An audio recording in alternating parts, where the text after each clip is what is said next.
ਗੱਲ ਅੱਜ ਇੱਕ ਵਾਰੀ ਫਿਰ ਗਵਰਨਰ ਤੇ ਮੁੱਖ ਮੰਤਰੀ ਵਿਵਾਦ ਦੀ ਆ। ਕਹੀਏ ਗਵਰਨਰ ਤੇ ਸਰਕਾਰ ਦੇ ਵਿਚਕਾਰ ਚੱਲ ਰਹੇ ਰੇੜਕੇ ਦੀ। ਹਾਲਾਂਕਿ ਇਹ ਰੇੜਕਾ ਕੋਈ ਨਵਾਂ ਨਹੀਂ ਹੈ, ਪਿਛਲੇ ਦਿਨਾਂ ਦੀ ਹੀ ਪ੍ਰਕਿਰਿਆ ਜਿਹੜੀ ਹੈ ਚੱਲੀ ਆ ਰਹੀ ਹੈ, ਪਰ ਨਵੇਂ-ਨਵੇਂ ਬਿਆਨ ਜਿਹੜੇ ਨੇ ਉਹ ਇਸ ਮੁੱਦੇ ਨੂੰ ਹਰ ਵਾਰ ਕਿਸੇ ਨਾ ਕਿਸੇ ਤਰੀਕੇ ਨਾਲ ਗਰਮਾ ਦਿੰਦੇ ਨੇ। ਮੁੱਖ ਮੰਤਰੀ ਨੇ ਅੱਜ ਬਿਆਨ ਦਿੱਤਾ ਹੈ ਕਿ ਗਵਰਨਰ ਨੂੰ ਪਤਾ ਨਹੀਂ ਔਰ ਇਹ ਪਤਾ ਨਾ ਹੋਣਾ ਮੰਦਭਾਗਾ ਹੈ ਕਿ ਸੈਸ਼ਨ ਕਾਨੂੰਨੀ ਸੀ ਜਾਂ ਨਹੀਂ ਸੀ। ਔਰ ਉਸ ਤੋਂ ਬਾਅਦ ਕਈ ਸਾਰੇ ਸਵਾਲ ਉੱਠਦੇ ਨੇ ਕਿ ਸੈਸ਼ਨ ਵਾਕਿਆ ਹੀ ਕਾਨੂੰਨੀ ਸੀ ਜਾਂ ਨਹੀਂ ਸੀ, ਜਾਂ ਸਹੀ ਕੌਣ ਹੈ ਤੇ ਗਲਤ ਕੌਣ ਹੈ। ਇਹ ਬਹੁਤ ਵੱਡਾ ਇੱਕ ਚਰਚਾ ਦਾ ਵਿਸ਼ਾ ਹੈ। ਅਸੀਂ ਇਸ ਨੂੰ ਡਿਬੇਟ ਦੇ ਵਿੱਚ ਡਿਸਕਸ ਕਰਾਂਗੇ। ਪਹਿਲਾਂ ਇਸ ਤੇ ਇੱਕ ਰਿਪੋਰਟ ਦਿਖਾਉਣੇ ਆ, ਫਿਰ ਮਹਿਮਾਨ ਸਾਡੇ ਨਾਲ ਜੁੜਨਗੇ ਤੇ ਅਸੀਂ ਚਰਚਾ ਸ਼ੁਰੂ ਕਰਾਂਗੇ।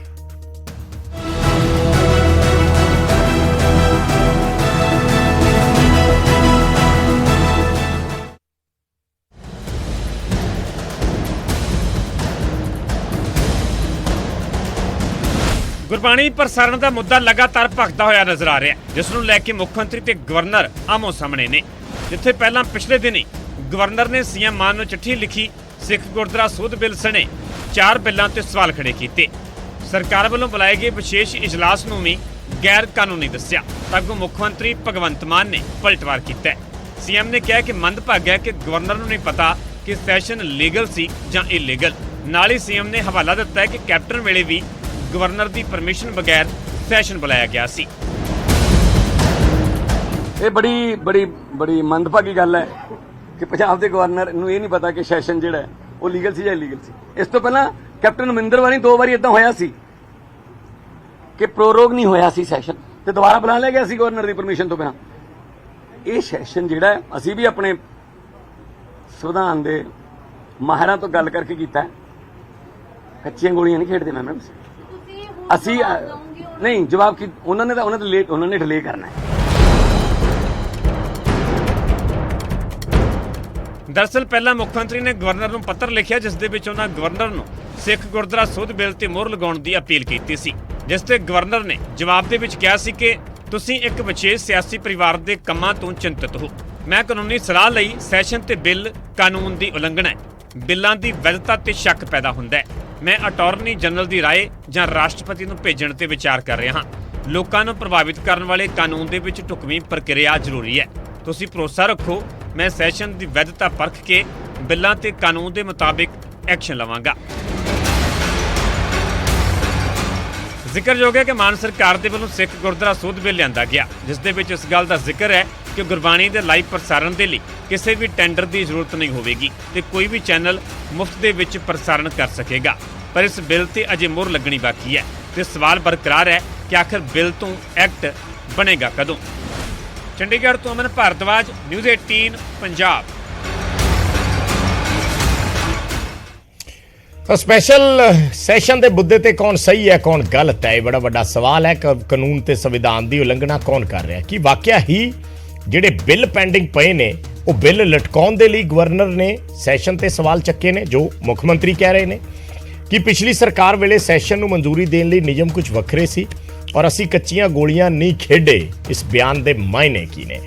ਮਹਿਮਾਨ ਸਾਡੇ ਨਾਲ ਜੁੜ ਰਹੇ ਨੇ, ਚਰਚਾ ਸ਼ੁਰੂ। ਇੰਟਰੋਡਕਸ਼ਨ ਕਰਵਾਉਣੇ ਆ ਪਹਿਲਾਂ ਮਹਿਮਾਨਾਂ ਦੀ। ਅਰਸ਼ਦੀਪ ਕਲੇਰ ਸਾਹਿਬ ਜੁੜੇ ਨੇ ਸ਼੍ਰੋਮਣੀ ਅਕਾਲੀ ਦਲ ਤੋਂ, ਸਾਡੇ ਨਾਲ ਅਹਿਬਾਬ ਗਰੇਵਾਲ ਸਾਹਿਬ ਆਮ ਆਦਮੀ ਪਾਰਟੀ ਤੋਂ, ਤੇ SS ਚੰਨੀ ਸਾਹਿਬ ਸਾਡੇ ਨਾਲ ਜੁੜੇ ਨੇ ਬੀਜੇਪੀ ਤੋਂ। ਇੱਕ ਹੋਰ ਮਾਹਰ ਸੰਵਿਧਾਨਿਕ ਵਿਸ਼ਿਆਂ ਤੇ ਅਸੀਂ ਜੁੜਾਂਗੇ, ਥੋੜੀ ਦੇਰ ਦੇ ਵਿੱਚ ਸਾਡੇ ਨਾਲ ਜੁੜਨਗੇ।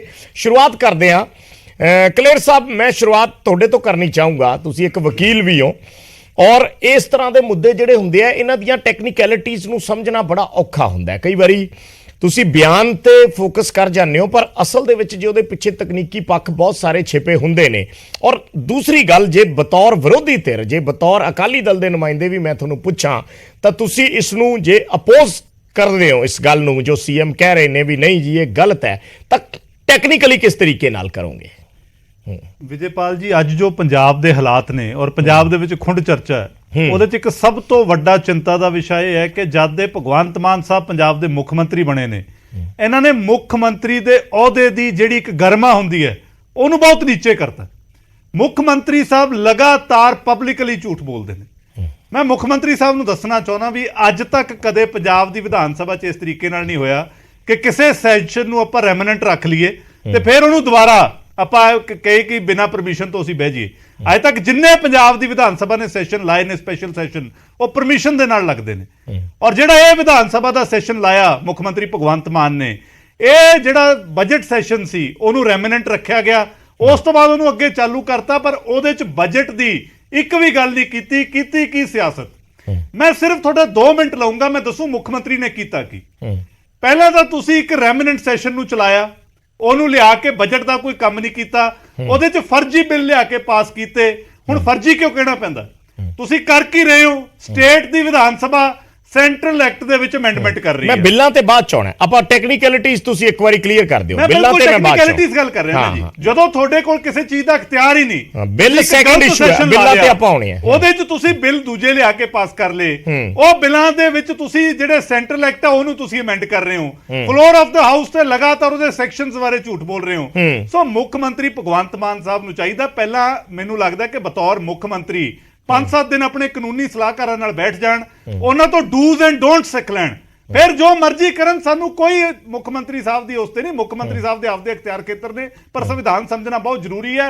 ਔਰ ਦੂਸਰੀ ਗੱਲ, ਮੈਂ ਮੁੱਖ ਮੰਤਰੀ ਸਾਹਿਬ ਨੂੰ ਤੁਹਾਡੇ ਚੈਨਲ ਤੋਂ ਇੱਕ ਵਾਰੀ ਫੇਰ ਕਹਿਣਾ ਚਾਹੁੰਦਾ ਕਿ ਮੁੱਖ ਮੰਤਰੀ ਸਾਹਿਬ, ਤੁਹਾਡੀ ਜਿਹੜੀ ਸਾਰੀ ਸਿਆਸਤ ਹੈ ਉਹ SGPC ਦੇ ਆਲੇ ਦੁਆਲੇ ਕਿਉਂ ਰਹਿ ਰਹੀ ਹੈ? ਪੰਜਾਬ ਦੇ ਵਿੱਚ ਹੋਰ ਕੋਈ ਮੁੱਦਾ ਨਹੀਂ, ਹੜ੍ਹਾਂ ਦਾ ਕੋਈ ਮੁੱਦਾ ਨਹੀਂ, ਜਿਹੜਾ ਪਾਣੀ ਦਾ ਇਨਫਰਾਸਟ੍ਰਕਚਰ ਤਬਾਹ ਹੋ ਗਿਆ ਮੁੱਦਾ ਨਹੀਂ, ਲੋਕ ਘਰੋਂ ਬੇਘਰ ਹੋ ਗਏ ਉਹ ਮੁੱਦਾ ਨਹੀਂ। ਇੱਕ ਵਾਰੀ ਥੋੜਾ ਜਿਹਾ ਟੈਕਨੀਕਲ ਪਾਰਟ ਕਲੀਅਰ ਕਰ ਲਈਏ। ਲਗਾਤਾਰ ਮੈਂ ਇੱਕ ਮੁੱਦੇ ਤੇ ਝੂਠ ਬੋਲ ਕੇ ਗੁੰਮਰਾਹ ਕਰਦਾ ਹਾਂ। ਮੈਂ ਮੇਰੀ ਰਿਕੁਐਸਟ ਹੈ, ਆਪਾਂ ਇੱਕ ਵਾਰੀ ਟੈਕਨੀਕਲ ਪਾਰਟ ਕਲੀਅਰ ਕਰ ਲਈਏ। ਮੁੱਦੇ ਵੀ ਆਉਣੇ ਆ, ਬਿੱਲ ਵੀ ਆਉਣੇ ਆ।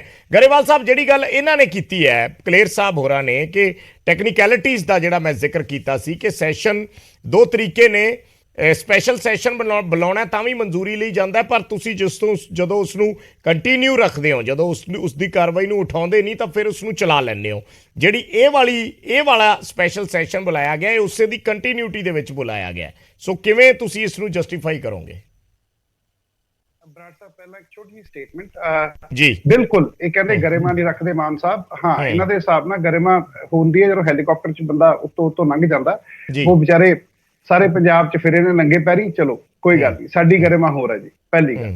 ਦੂਜੀ ਗੱਲ, ਮੈਂ ਜਿਹੜੀ ਗੱਲ ਸੈਸ਼ਨ ਦੀ ਕਰ ਰਿਹਾ, ਸਾਨੂੰ ਨਾ 9ਵੀਂ 'ਚ 8ਵੀਂ 9ਵੀਂ ਸਿਵਿਕਸ ਪੜ੍ਹਾਈ ਜਾਂਦੀ ਸੀ ਜੀ। ਉਹਦੇ 'ਚ ਇਹ ਦੱਸਿਆ ਜਾਂਦਾ ਸੀ ਕਿ ਦੇਸ਼ ਇੱਕ ਫੈਡਰਲ ਕੰਟਰੀ ਹੈ, ਪ੍ਰੈਜ਼ੀਡੈਂਟ ਜਾਂ ਗਵਰਨਰ ਰੂਲ ਕਰਦੇ ਨੇ CM ਜਾਂ ਪ੍ਰਾਈਮ ਮਿਨਿਸਟਰ ਦੇ ਪਲੇਜ਼ਰ ਤੇ, ਐਂਡ ਜਦੋਂ ਕੈਬਨਿਟ ਕੋਈ ਰੂਲ ਭੇਜ ਦਿੰਦਾ ਤਾਂ ਇੱਕ ਵਾਰੀ ਵਾਪਸ ਭੇਜ ਸਕਦੇ ਆ ਕੁਝ ਦਿਨਾਂ ਲਈ।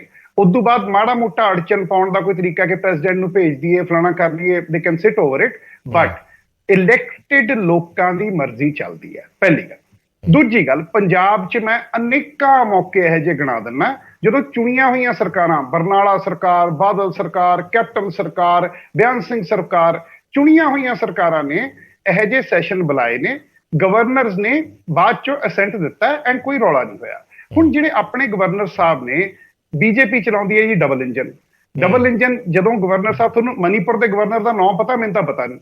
ਜਿੱਥੇ ਬਟਵਾਰਾ ਹੋ ਗਿਆ, ਜਿੱਥੇ ਲੋਕਾਂ 'ਚ ਵੰਡੀਆਂ ਪੈ ਗਈਆਂ, ਜਿਵੇਂ 47 'ਚ ਹੋਇਆ ਸੀ। ਕੱਲ BJP ਦੇ ਪ੍ਰਵਕਤਾ ਆਏ, ਕਹਿੰਦੇ ਅਫਸੋਸ ਸਾਨੂੰ ਹੋਇਆ ਮਨੀਪੁਰ 'ਚ ਬਟਵਾਰਾ ਹੋਇਆ। ਮੈਂ ਕਿਹਾ ਜੀ, ਜਿਨ੍ਹਾਂ ਨੂੰ ਵੀ ਅਫਸੋਸ ਹੀ ਹੋਇਆ ਸੀ ਬਾਅਦ 'ਚ ਜਦੋਂ ਪਾਕਿਸਤਾਨ ਬਣ ਗਿਆ ਸੀ, ਮੈਂ ਕਿਹਾ ਬਟਵਾਰਾ ਹੋ ਗਿਆ, ਉੱਥੇ ਗਵਰਨਰ ਸਾਹਿਬ ਦਾ ਨਾਮ ਨਹੀਂ ਆਇਆ, ਉੱਥੇ ਪ੍ਰੈਜ਼ੀਡੈਂਟ ਰੂਲ ਦਾ ਨਾਮ ਨਹੀਂ ਆਇਆ, ਉੱਥੇ ਗਵਰਨਰ ਕੁਛ ਨਹੀਂ ਕਹਿੰਦਾ, ਉੱਥੇ ਡਬਲ ਇੰਜਨ ਹੈ। ਮੋਦੀ ਜੀ ਨੇ ਤਾਂ ਬਰਿੰਦਰ ਸਿੰਘ ਹੈ। ਚਲੋ ਹੁਣ ਅਸੀਂ ਗਵਰਨਰ ਸਾਹਿਬ ਦੀ ਗੱਲ ਕਰੀਏ। ਗਵਰਨਰ ਸਾਹਿਬ ਜਦ ਦੇ ਪੰਜਾਬ 'ਚ ਆਏ ਨੇ, ਪੰਜਾਬ ਦਾ ਪੱਖ ਪੂਰਨਾ ਚਾਹੀਦਾ ਨਾ। ਪੰਜਾਬ ਦਾ ਨਮਕ ਖਾ ਰਹੇ ਹੋ ਤੁਸੀਂ, ਪੰਜਾਬ ਦਾ ਪਾਣੀ ਪੀ ਰਹੇ ਹੋ, ਘੱਟੋ ਘੱਟ ਨਮਕ ਦਾ ਹੱਕ ਤਾਂ ਦੇਖੋ। ਨਿੱਕਰਾਂ ਨੂੰ ਇਹ ਤਾਂ ਸਿਖਾਇਆ ਜਾਂਦਾ ਕਿ ਜਿਸਕਾ ਨਮਕ ਖਾਤੇ ਹੋ ਉਸਕਾ ਹੱਕ ਤਾਂ ਪੂਰਾ ਕਰੋ। ਤੇ ਹੁਣ ਨਿੱਕਰਾਂ ਵਾਲੇ ਜੇ ਇਹ ਭੁੱਲ ਗਏ ਕਿ ਪੰਜਾਬ ਦਾ ਨਮਕ ਖਾ ਕੇ ਤੁਸੀਂ ਹਰ ਥਾਂ ਤੇ ਪੰਜਾਬ ਦੀ ਚੁਣੀ ਹੋਈ ਗਵਰਨਮੈਂਟ ਦੇ ਨਾਲ ਰਿੱਕੇ ਲਾਉਂਗੇ, ਤੁਸੀਂ ਪੰਜਾਬ ਦੇ ਚੁਣੇ ਹੋਏ ਨੁਮਾਇੰਦਿਆਂ ਦੇ ਨੂੰ ਤੁਸੀਂ ਗਲਤ ਕਹੋਗੇ। ਜੇ ਅਸੀਂ ਕਹਿੰਦੇ ਆ, ਉਹ ਕਹਿੰਦੇ ਇੱਕ ਪਰਿਵਾਰ ਸੇ ਜਨਤਾ ਹੈ। ਮੋਦੀ ਜੀ ਤਾਂ ਕਹਿੰਦੇ ਆ ਕਿ परिवार की राजनीति के हम खिलाफ हैं। परिवार वा ये गल हो रहा है कि चिराग पासवान ते अनुप्रिया पटेल जी बंदे कुछ है। गरेवाल साहब जी टेक्निकली ਤੁਸੀਂ ਉਸ ਨੂੰ ਥੋੜਾ ਜਿਹਾ ਸਮਝਾ ਸਕਦੇ। ਟੈਕਨੀਕਲੀ ਬਰਾੜ ਸਾਹਿਬ 9ਵੀਂ ਦਾ ਸਿਵਿਕਸ ਦਾ ਚੈਪਟਰ ਸੀਗਾ, 9ਵੀਂ ਦਾ ਸਿਵਿਕ ਚੈਪਟਰ ਸੀਗਾ between federal and state structure. ਉਹਦੇ 'ਚ ਇਹ ਕਿਹਾ ਗਿਆ ਕਿ ਜੋ ਵੀ ਗਵਰਨਮੈਂਟ ਕੋਈ ਚੁਣ ਕੇ ਭੇਜਦੀ ਹੈ, ਗਵਰਨਰ ਜਾਂ ਪ੍ਰੈਜ਼ੀਡੈਂਟ ਨੂੰ ਇੱਕ ਮੌਕਾ ਹੁੰਦਾ ਸਟੇਟ ਗਵਰਨਮੈਂਟ ਨੂੰ ਇਹ ਕਹਿਣ ਦਾ ਕਿ ਤੁਸੀਂ ਦੁਬਾਰਾ ਵਿਚਾਰ ਲਓ। ਜੇ ਸਟੇਟ ਗਵਰਨਮੈਂਟ ਦੁਬਾਰਾ ਭੇਜ ਦੇਵੇ ਤੇ ਨਾ ਗਵਰਨਰ ਨਾ ਪ੍ਰੈਜ਼ੀਡੈਂਟ ਕਿਉਂਕਿ ਇਹ ਸਿੰਬੋਲਿਕ ਨੇ, ਇਹ ਸਿਰਫ ਕੁਰਸੀਆਂ ਤੇ ਬਿਠਾਉਣ ਨੂੰ ਲਾਏ ਗਏ ਨੇ। ਆਪਾਂ ਨੂੰ ਆਸ ਸੀ ਕਿ ਅੰਗਰੇਜ਼ਾਂ ਵੇਲੇ ਅਸੀਂ ਦੇਖੋ ਮੈਂ ਤੁਹਾਨੂੰ, ਚਲੋ ਤੁਸੀਂ ਮੇਰੀ ਨੌਲੇਜ ਚ ਵਾਧਾ ਕਰ ਦਿਓ। ਮੈਂ ਇੱਕ ਜਰਨਲਿਸਟ ਦੇ ਤੌਰ ਤੇ ਜਿੰਨਾ ਕੁ ਚਿਰ ਵਿਧਾਨ ਸਭਾ ਕਵਰ ਕੀਤੀ ਹੈ, ਅਸੀਂ ਇਹ ਜਾਣਦੇ ਹਾਂ ਵੀ ਜਦੋਂ ਸੈਸ਼ਨ ਬੁਲਾਇਆ ਜਾਂਦਾ ਉਦੋਂ ਗਵਰਨਰ ਸਾਹਿਬ ਦੀ ਪਰਮਿਸ਼ਨ ਜ਼ਰੂਰੀ ਹੁੰਦੀ ਹੈ। ਇਸ ਕੇਸ ਦੇ ਵਿੱਚ ਜਿੰਨਾ ਕੁ ਮੇਰੀ ਸਮਝ ਪਿਆ, ਹੋ ਸਕਦਾ ਮੇਰੀ ਸਮਝ 'ਚ ਕੋਈ ਕਮੀ ਹੋਵੇ, ਕਿ ਜਿਹੜਾ ਸੈਸ਼ਨ ਬੁਲਾਇਆ ਗਿਆ ਬਜਟ ਸੈਸ਼ਨ ਪਿਛਲੇ ਸਮੇਂ ਤੋਂ ਚੱਲਿਆ ਆ ਰਿਹਾ ਸੀ, ਉਸ ਸੈਸ਼ਨ ਨੂੰ ਜਿਹੜਾ ਇੱਕ ਵਰਡ ਹੁੰਦਾ ਸੀਐਮ ਸਾਹਿਬ ਨੇ ਵੀ ਬੋਲਿਆ ਪ੍ਰੋਰੋਗਡ, ਉਸ ਨੂੰ ਉਠਾਇਆ ਨਹੀਂ ਗਿਆ, ਹੈ ਨਾ, ਉਸ ਨੂੰ ਉਠਾਇਆ ਨਹੀਂ, ਉਹ ਚੱਲ ਰਿਹਾ ਹੈ ਸੈਸ਼ਨ, ਔਰ ਉਸੇ ਦੇ ਤਹਿਤ ਹੀ ਅਗਲਾ ਸੈਸ਼ਨ ਬੁਲਾ ਲਿਆ ਗਿਆ ਜਿਹੜਾ ਸਪੈਸ਼ਲ ਸੈਸ਼ਨ ਸੀ। ਕੀ ਇਹ ਸਹੀ ਹੈ?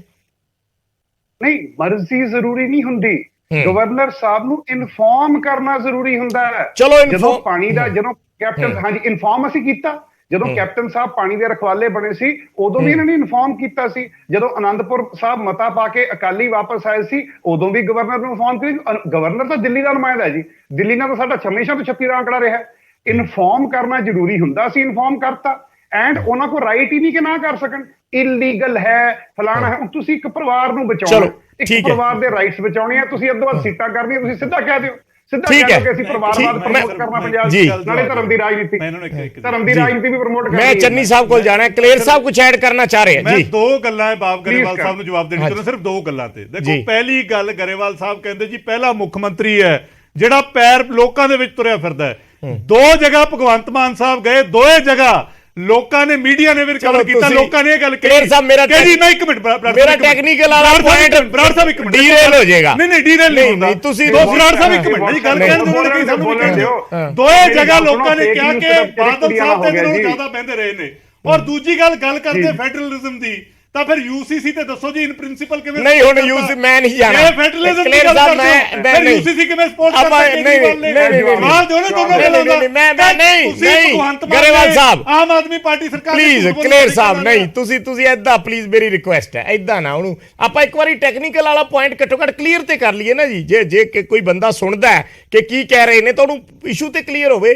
ਚੰਨੀ ਸਾਹਿਬ, ਤੁਹਾਡਾ ਲੰਬਾ ਚੌੜਾ ਤਜਰਬਾ ਐਡਮਿਨਿਸਟ੍ਰੇਸ਼ਨ ਦਾ, ਚਲੋ ਬੀਜੇਪੀ ਦੇ ਐਂਗਲ ਤੋਂ ਤੇ ਮੈਂ ਤੁਹਾਡਾ ਜਵਾਬ ਚਾਹਣਾ ਹੀ ਹੈ, ਪਰ ਜੇ ਤੁਸੀਂ ਜਿੰਨਾ ਐਡਮਿਨਿਸਟ੍ਰੇਸ਼ਨ ਦਾ ਤਜਰਬਾ ਹੈ ਬੀਇੰਗ ਆਈਏਐਸ ਅਫੀਸਰ, ਉਸ ਨੂੰ ਤੁਸੀਂ ਕਿਸ ਲਿਹਾਜ਼ ਨਾਲ ਇਸ ਚੀਜ਼ ਨੂੰ ਡਿਫਾਈਨ ਕਰੋਗੇ ਜਿਹੜੀ ਗੱਲ ਗਰੇਵਾਲ ਸਾਹਿਬ ਕਹਿ ਰਹੇ ਨੇ, ਜਾਂ ਜਿਹੜੀ ਗੱਲ ਸੀਐਮ ਸਾਹਿਬ ਨੇ ਕਹੀ ਹੈ ਵੀ ਸੈਸ਼ਨ ਜੇ ਅਸੀਂ ਰੱਖ ਲਿਆ ਤੇ ਉਹਨੂੰ ਬੁਲਾ ਲਿਆ ਤਾਂ ਉਹਦੇ 'ਚ ਕੋਈ ਜ਼ਰੂਰਤ ਨਹੀਂ ਸੀ, ਪਹਿਲਾਂ ਵੀ ਇਹ ਹੁੰਦਾ ਰਿਹਾ, ਤੁਹਾਡੀ ਨੌਲੇਜ ਤੇ ਹੋਣਾ ਹੀ ਹੈ।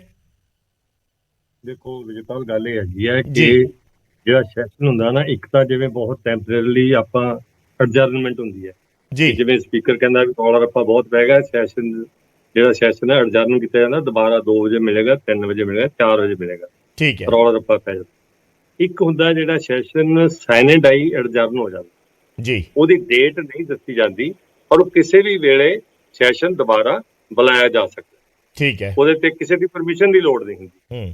ਤੀਜਾ ਹੁੰਦਾ ਹੈ ਵੀ ਜਦੋਂ ਸੈਸ਼ਨ ਤੁਸੀਂ ਪ੍ਰੋਰੋਗ ਕਰ ਦਿੰਦੇ ਜੀ, ਉਹਦਾ ਮਤਲਬ ਹੁੰਦਾ ਵੀ ਉਹ ਸੈਸ਼ਨ ਜਿਹੜਾ ਹੈਗਾ ਉਹ ਖਤਮ ਹੋ ਗਿਆ, ਹੁਣ ਜਦੋਂ ਬੁਲਾਵਾਂਗੇ ਨਵਾਂ ਸੈਸ਼ਨ ਬੁਲਾਇਆ ਜਾਊ, ਠੀਕ ਹੈ। ਪਰ ਬਦਕਿਸਮਤੀ ਇਹ ਹੈਗੀ ਹੈ, ਤੁਸੀਂ ਦੇਖੋ ਕਦੇ ਹਿਸਟਰੀ ਕੋਈ ਬੰਦਾ ਮੈਨੂੰ ਇਹ ਪ੍ਰੂਵ ਕਰਦੇ ਕਿ ਜਿਹੜਾ ਬਜਟ ਸੈਸ਼ਨ ਹੈਗਾ ਉਹ ਕੰਟੀਨਿਊ ਕਰਦਾ ਜੂਨ ਤੱਕ।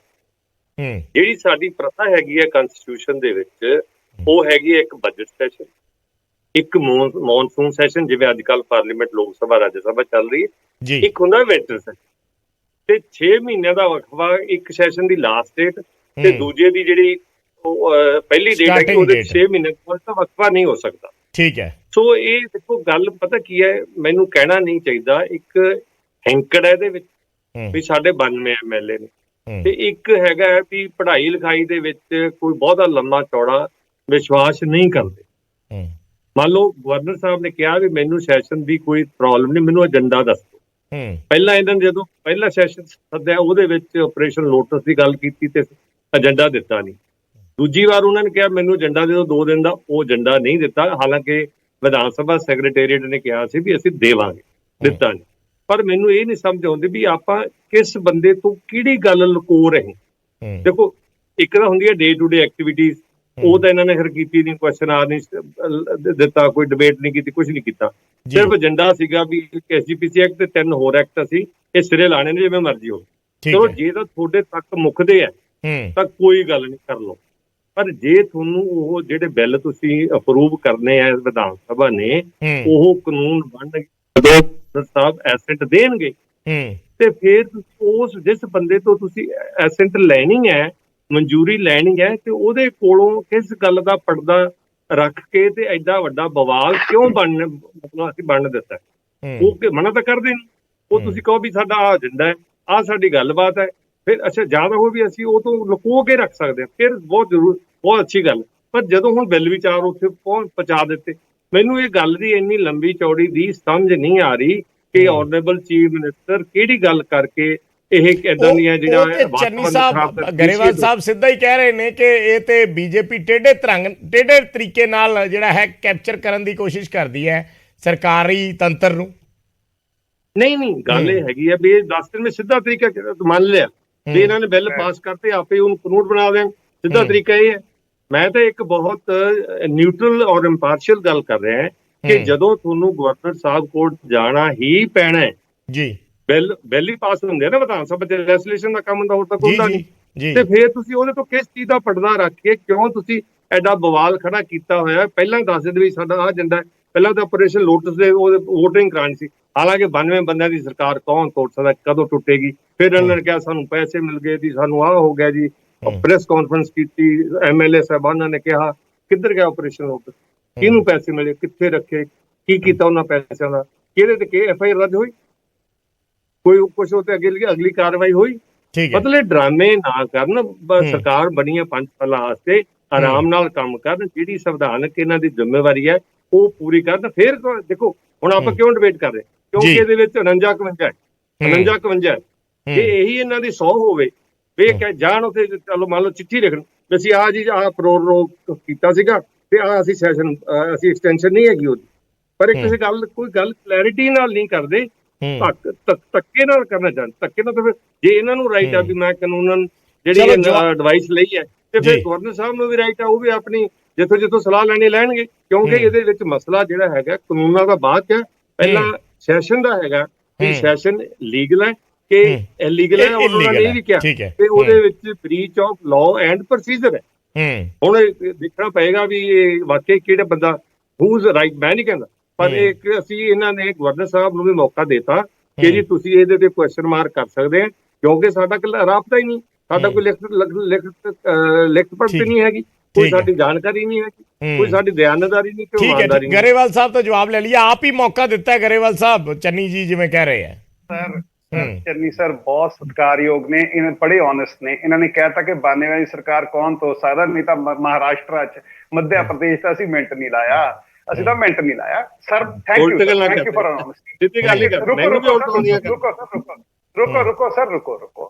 ਮੋਰ ਇੰਪੋਰਟੈਂਟਲੀ 9ਵੀਂ ਦਾ ਸਿਵਿਕਸ ਦਾ ਲੈਸਨ ਇਹ ਕਹਿੰਦਾ ਹੈ ਕਿ ਜੇ ਗਵਰਨਰ ਜਾਂ ਪ੍ਰੈਜ਼ੀਡੈਂਟ ਪਾਰਲੀਮੈਂਟ ਜਾਂ ਵਿਧਾਨ ਸਭਾ ਦੇ ਪਾਸ ਕੀਤੀ ਲੈਜਿਸਲੇਸ਼ਨ ਨੂੰ ਅਪਰੂਵਲ ਦੇਣ ਨੂੰ ਟਾਈਮ ਲਾਉਂਦਾ ਤੇ ਜਦੋਂ ਪਾਰਲੀਮੈਂਟ 2 ਵਾਰੀ ਉਹਨਾਂ ਕੋਲ ਜਿਹੜਾ ਸਟੈਂਡਰਡ ਪ੍ਰੋਸੀਜਰ ਹੈ ਉਹ ਪਾਸ ਮੰਨਿਆ ਜਾਏਗਾ। ਇਹ 9ਵੀਂ ਚ ਸਿਖਾਉਂਦੇ ਆਪਾਂ ਬੱਚਿਆਂ ਨੂੰ, 9th ਕਲਾਸ ਦੇ ਬੱਚਿਆਂ ਨੂੰ ਕਹਿੰਦੇ ਆ ਕਿ ਗਵਰਨਰ ਸਾਹਿਬ ਇੱਕ ਵਾਰੀ ਕਹਿ ਸਕਦੇ ਆ, ਪ੍ਰੈਜ਼ੀਡੈਂਟ ਸਾਹਿਬ ਇੱਕ ਵਾਰੀ ਕਹਿ ਸਕਦੇ। ਸਰ ਰੁਕੋ। ਦੂਜੀ ਗੱਲ ਸਰ, ਇੱਕ BBC ਤੇ ਸੀਰੀਅਲ ਆਉਂਦਾ ਸੀ ਛੋਟੇ ਹੁੰਦੇ, ਯੈਸ ਮਿਨਿਸਟਰ। ਉਹਦੇ ਚ ਇਹ ਹੁੰਦਾ ਕਿ ਇੰਨਾ ਕੁ ਭੰਬਲ ਪੂਸਾ ਰੂਲਸ ਦੇ ਕੇ ਬਿਊਰੋਕਰੇਟਸ ਪਾਈ ਜਾਂਦੇ ਆ। ਇਹ ਵੀ ਹੋ ਸਕਦਾ ਹੈ, ਨਹੀਂ ਹੋ ਸਕਦਾ। ਮੁੱਖ ਦੀ ਗੱਲ ਇਹ ਹੈ ਜੀ, ਭਾਰਤ ਇੱਕ ਲੋਕਤੰਤਰ ਹੈ ਜਿਹੜਾ ਸੰਵਿਧਾਨ ਤੇ ਚੱਲਦਾ। ਬੀਜੇਪੀ ਟੂ ਮੱਚ ਡੈਮੋਕ੍ਰੇਸੀ ਤੇ ਟੂ ਮੱਚ ਕਨਸਟੀਟਿਊਸ਼ਨ ਤੋਂ ਤੰਗ ਆ, ਸਾਨੂੰ ਪਤਾ, ਪਰ ਅਸੀਂ ਇਹ ਡੈਮੋਕ੍ਰੇਸੀ ਤੇ ਕਨਸਟੀਟਿਊਸ਼ਨ ਨੂੰ ਮੰਨਦੇ ਹਾਂ ਤੇ ਚੱਲਦੇ ਰੱਖਾਂਗੇ। ਪਹਿਲੀ ਗੱਲ, ਜਦੋਂ ਇੱਕ ਇਲੈਕਟਿਡ ਗਵਰਨਮੈਂਟ ਨੇ ਸੈਸ਼ਨ ਬੁਲਾਇਆ, ਇਲੈਕਟਿਡ ਗਵਰਨਮੈਂਟ ਨੇ ਲਾਅ ਪਾਸ ਕੀਤੀ, ਗਵਰਨਰ ਦਾ ਕੀ ਮਤਲਬ ਹੈ ਜੀ? ਗਵਰਨਰ ਮੈਨੂੰ ਇਹ ਸਮਝਾਓ, ਚਲੋ ਮੈਂ ਇੱਕ ਸੈਕਿੰਡ ਕੀ ਸਮਝਾਈਏ ਜੀ। ਮੈਂ ਅਮਨ ਤਲਵਾਰ ਜੀ ਐਡਵੋਕੇਟ ਨੇ, ਇੱਕ ਸੈਕਿੰਡ, ਅਮਨ ਤਲਵਾਰ ਜੀ ਐਡਵੋਕੇਟ ਨੇ, ਇਹਨਾਂ ਮਾਮਲਿਆਂ ਦੇ ਬਾਹਰ ਨੇ, ਸਾਡੇ ਨਾਲ ਜੁੜ ਗਏ ਆ ਲਾਈਵ।